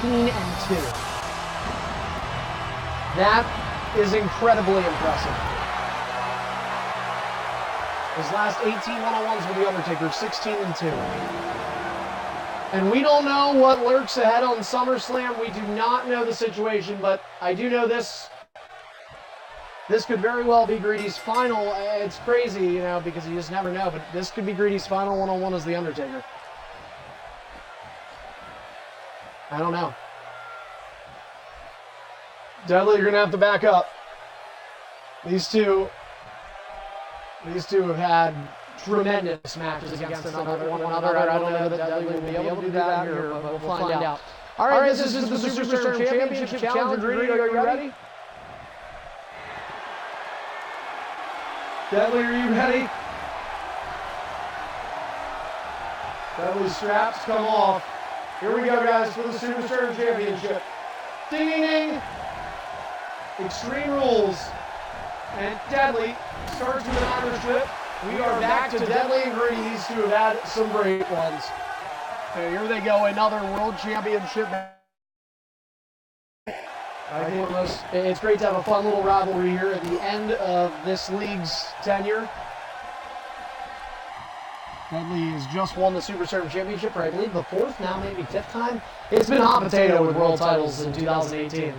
Greedy rules, gets caught, has to use another reversal. It's 2-4 in favor of Dudley. Greedy does the patented my turn, though, and we will see. Here comes Greedy. Dudley is brought back to his feet as the new champion. Here comes the strikes. He is stopped.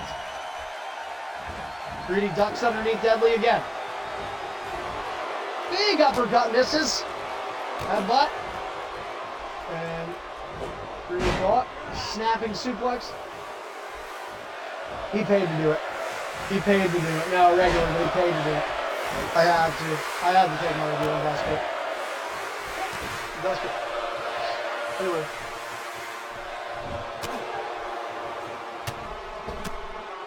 Dudley striking away. Greedy stomped on the ribs, but Greedy has paid the price many times in the past. Who can remember, you know, and you look back at X1, at that time, EIF's Beast was still lurking around the shadows on Twitter. And then later that summer at SummerSlam, NBC would outlast Jetstar in a grueling 2 out of 3, or 3 Saves of Hell match rather, and Greedy would then reveal himself as EIF's Beast. Dudley goes to the outside. No, he was not. That was the most call he ever took a loss. He had a good match though. He did better than Nexus, honestly. Nexus just kicked out more. So it kind of evens out. Nexus was more resilient. Tribal definitely hit more finishers. Anyway, back to the match at hand. This now our official main event for tonight. Unless Greedy wins and somebody pays me or something, who knows. Anyway, Dudley clobbering blows at Greedy. Greedy goes to the outside. It is Extreme Rules. Greedy is going to look under the ring. And it is a steel chair. Oh, and Greedy gets caught again. Dudley is doing terrific right now.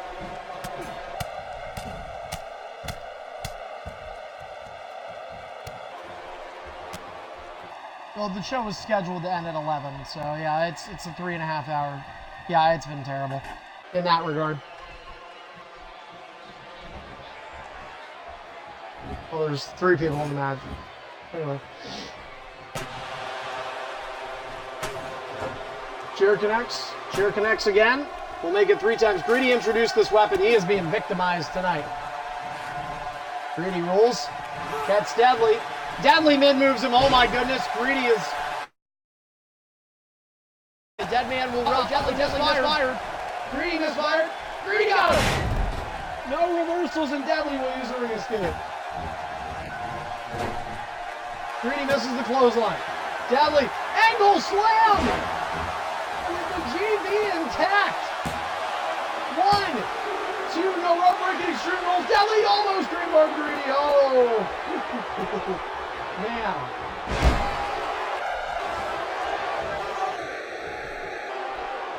We're hoping to do it, fuck. Oh God, I have not, like, and for the record, I got home, I shit, showered, and got back on, and got on Xbox to do this show. I left this morning at 8:45 in the morning, so I've essentially either been driving, Sitting, showering, or working between Barnstormers and this since 8:45 this morning. It's been awful. Fucking 16 hours. Fucking WrestleMania 11 all over again. Alright, both guys are out of reversals though. And here comes Greedy. Nope, Deadly used one. Oh, Deadly almost got caught. Greedy is taking a beat down in this one though. Deadly Gamer got serious. The straps came off at the get-go of this match. Greedy showing that Undertaker apparently does succumb to Father Time. Big back suplex. Tries to sit up and just can't.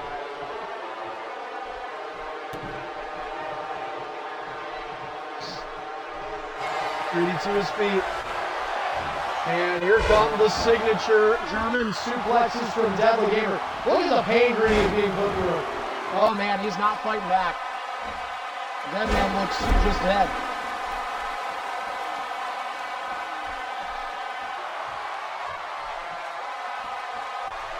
You paid me. I'm not gonna reveal. Anyway. I'm not gonna reveal anything other than it was overtime. But anyway, Greedy on the outside.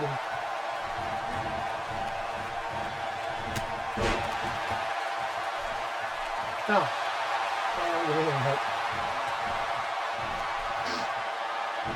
Oh my, look at this ankle lock. The ankle lock is on Greedy.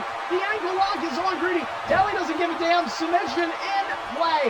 Greedy in the dead center. There's no rope break. He has got to emerge from this, and Greedy is writhing in pain. If Deadly wins this, and he does, he dominated Greedy in this match. He dominated Greedy. Deadly is still the champion, and for Greedy, this has to be the third time this has happened to him. You think of SummerSlam against NBC, you think of the following year WrestleMania against NBC. Now it is X12 against Deadly Gamer that Greedy falls late and left the building. Folks, Deadly Gamer in 13 nights has the honor of being the final superstar to walk in to a pay-per-view with the Superstardom Championship. Now, of course, an anytime title shot and a Money in the Bank still exists out there, and perhaps they're used before then, but that is where it stands. Deadly and Nexus are world champions walking into SummerSlam 12, Saturday, August 18th. And guys, this officially closes the book on EIF X12 and the X events. They, to be honest, to be blunt, probably weren't as great as we wanted them to be across the board. Honest to God, I don't know that we have one X event that I could really say was stupendous, other than maybe X9 at Christmas time. But even then, we go into overtime all the time. We have connection problems all the time. We have sometimes bad matches, but we have some okay stuff tonight. I definitely would give Match of the Night to Nexus and Tripod without a shadow of a doubt. But the important part, guys, is, you know, we made these events to try and be extra, to try and give back to the superstars for all their dedication. And the X events initially celebrating a decade of Extreme International Fighting, which I never knew that we were going to possibly be able to get there, let alone where we are now, 11 and a half years almost. It has been a hell of a ride, guys, and it does continue tomorrow night. Superstardom set to come 7 to 9 p.m. Eastern. I really hope it stays within that 2-hour window and not like tonight and goes an hour 30 plus over. But anyway, we've got Superstardom then, ED Friday, along with a podcast with EIF Brutality Friday night at 9. Please follow Twitter at EIF Network. You can follow us there for the latest breaking news updates and more. Give us a follow here on Twitch and Mixer. We stream on both for all of our shows. Our podcast will be right here on Mixer, though, exclusively. That's mixer.com/EIF_network. But we do have a Twitch page at twitch.tv/EIF Network. All the entrances we did tonight, can't believe I'm just now mentioning this, but the audio for them is only available on Twitch. So twitch.tv/EIF Network. Keep that as food for thought next time we do entrances. And also don't forget to check out our YouTube channel, EIF Archive. All of X12 will be uploaded there. EIF ARCHIVE on the archive on YouTube. That's going to do it for tonight's broadcast. This is going to do it for the X events, X12. Big thanks to James Arkoffel for sticking it out tonight. A long shift for him. Of course, myself and all the superstars and you guys watching out there. It's been a pleasure bringing these extra events to you folks, and I look forward to these last 2 weeks here as we get to continue the enjoyment of what has been 11 plus years of extreme internet. I'm Carney. Have a great night. We'll see you next time. It's tomorrow for Superstardom right back here on Mixer and Twitch, home of the EIF Network. Good night, everyone.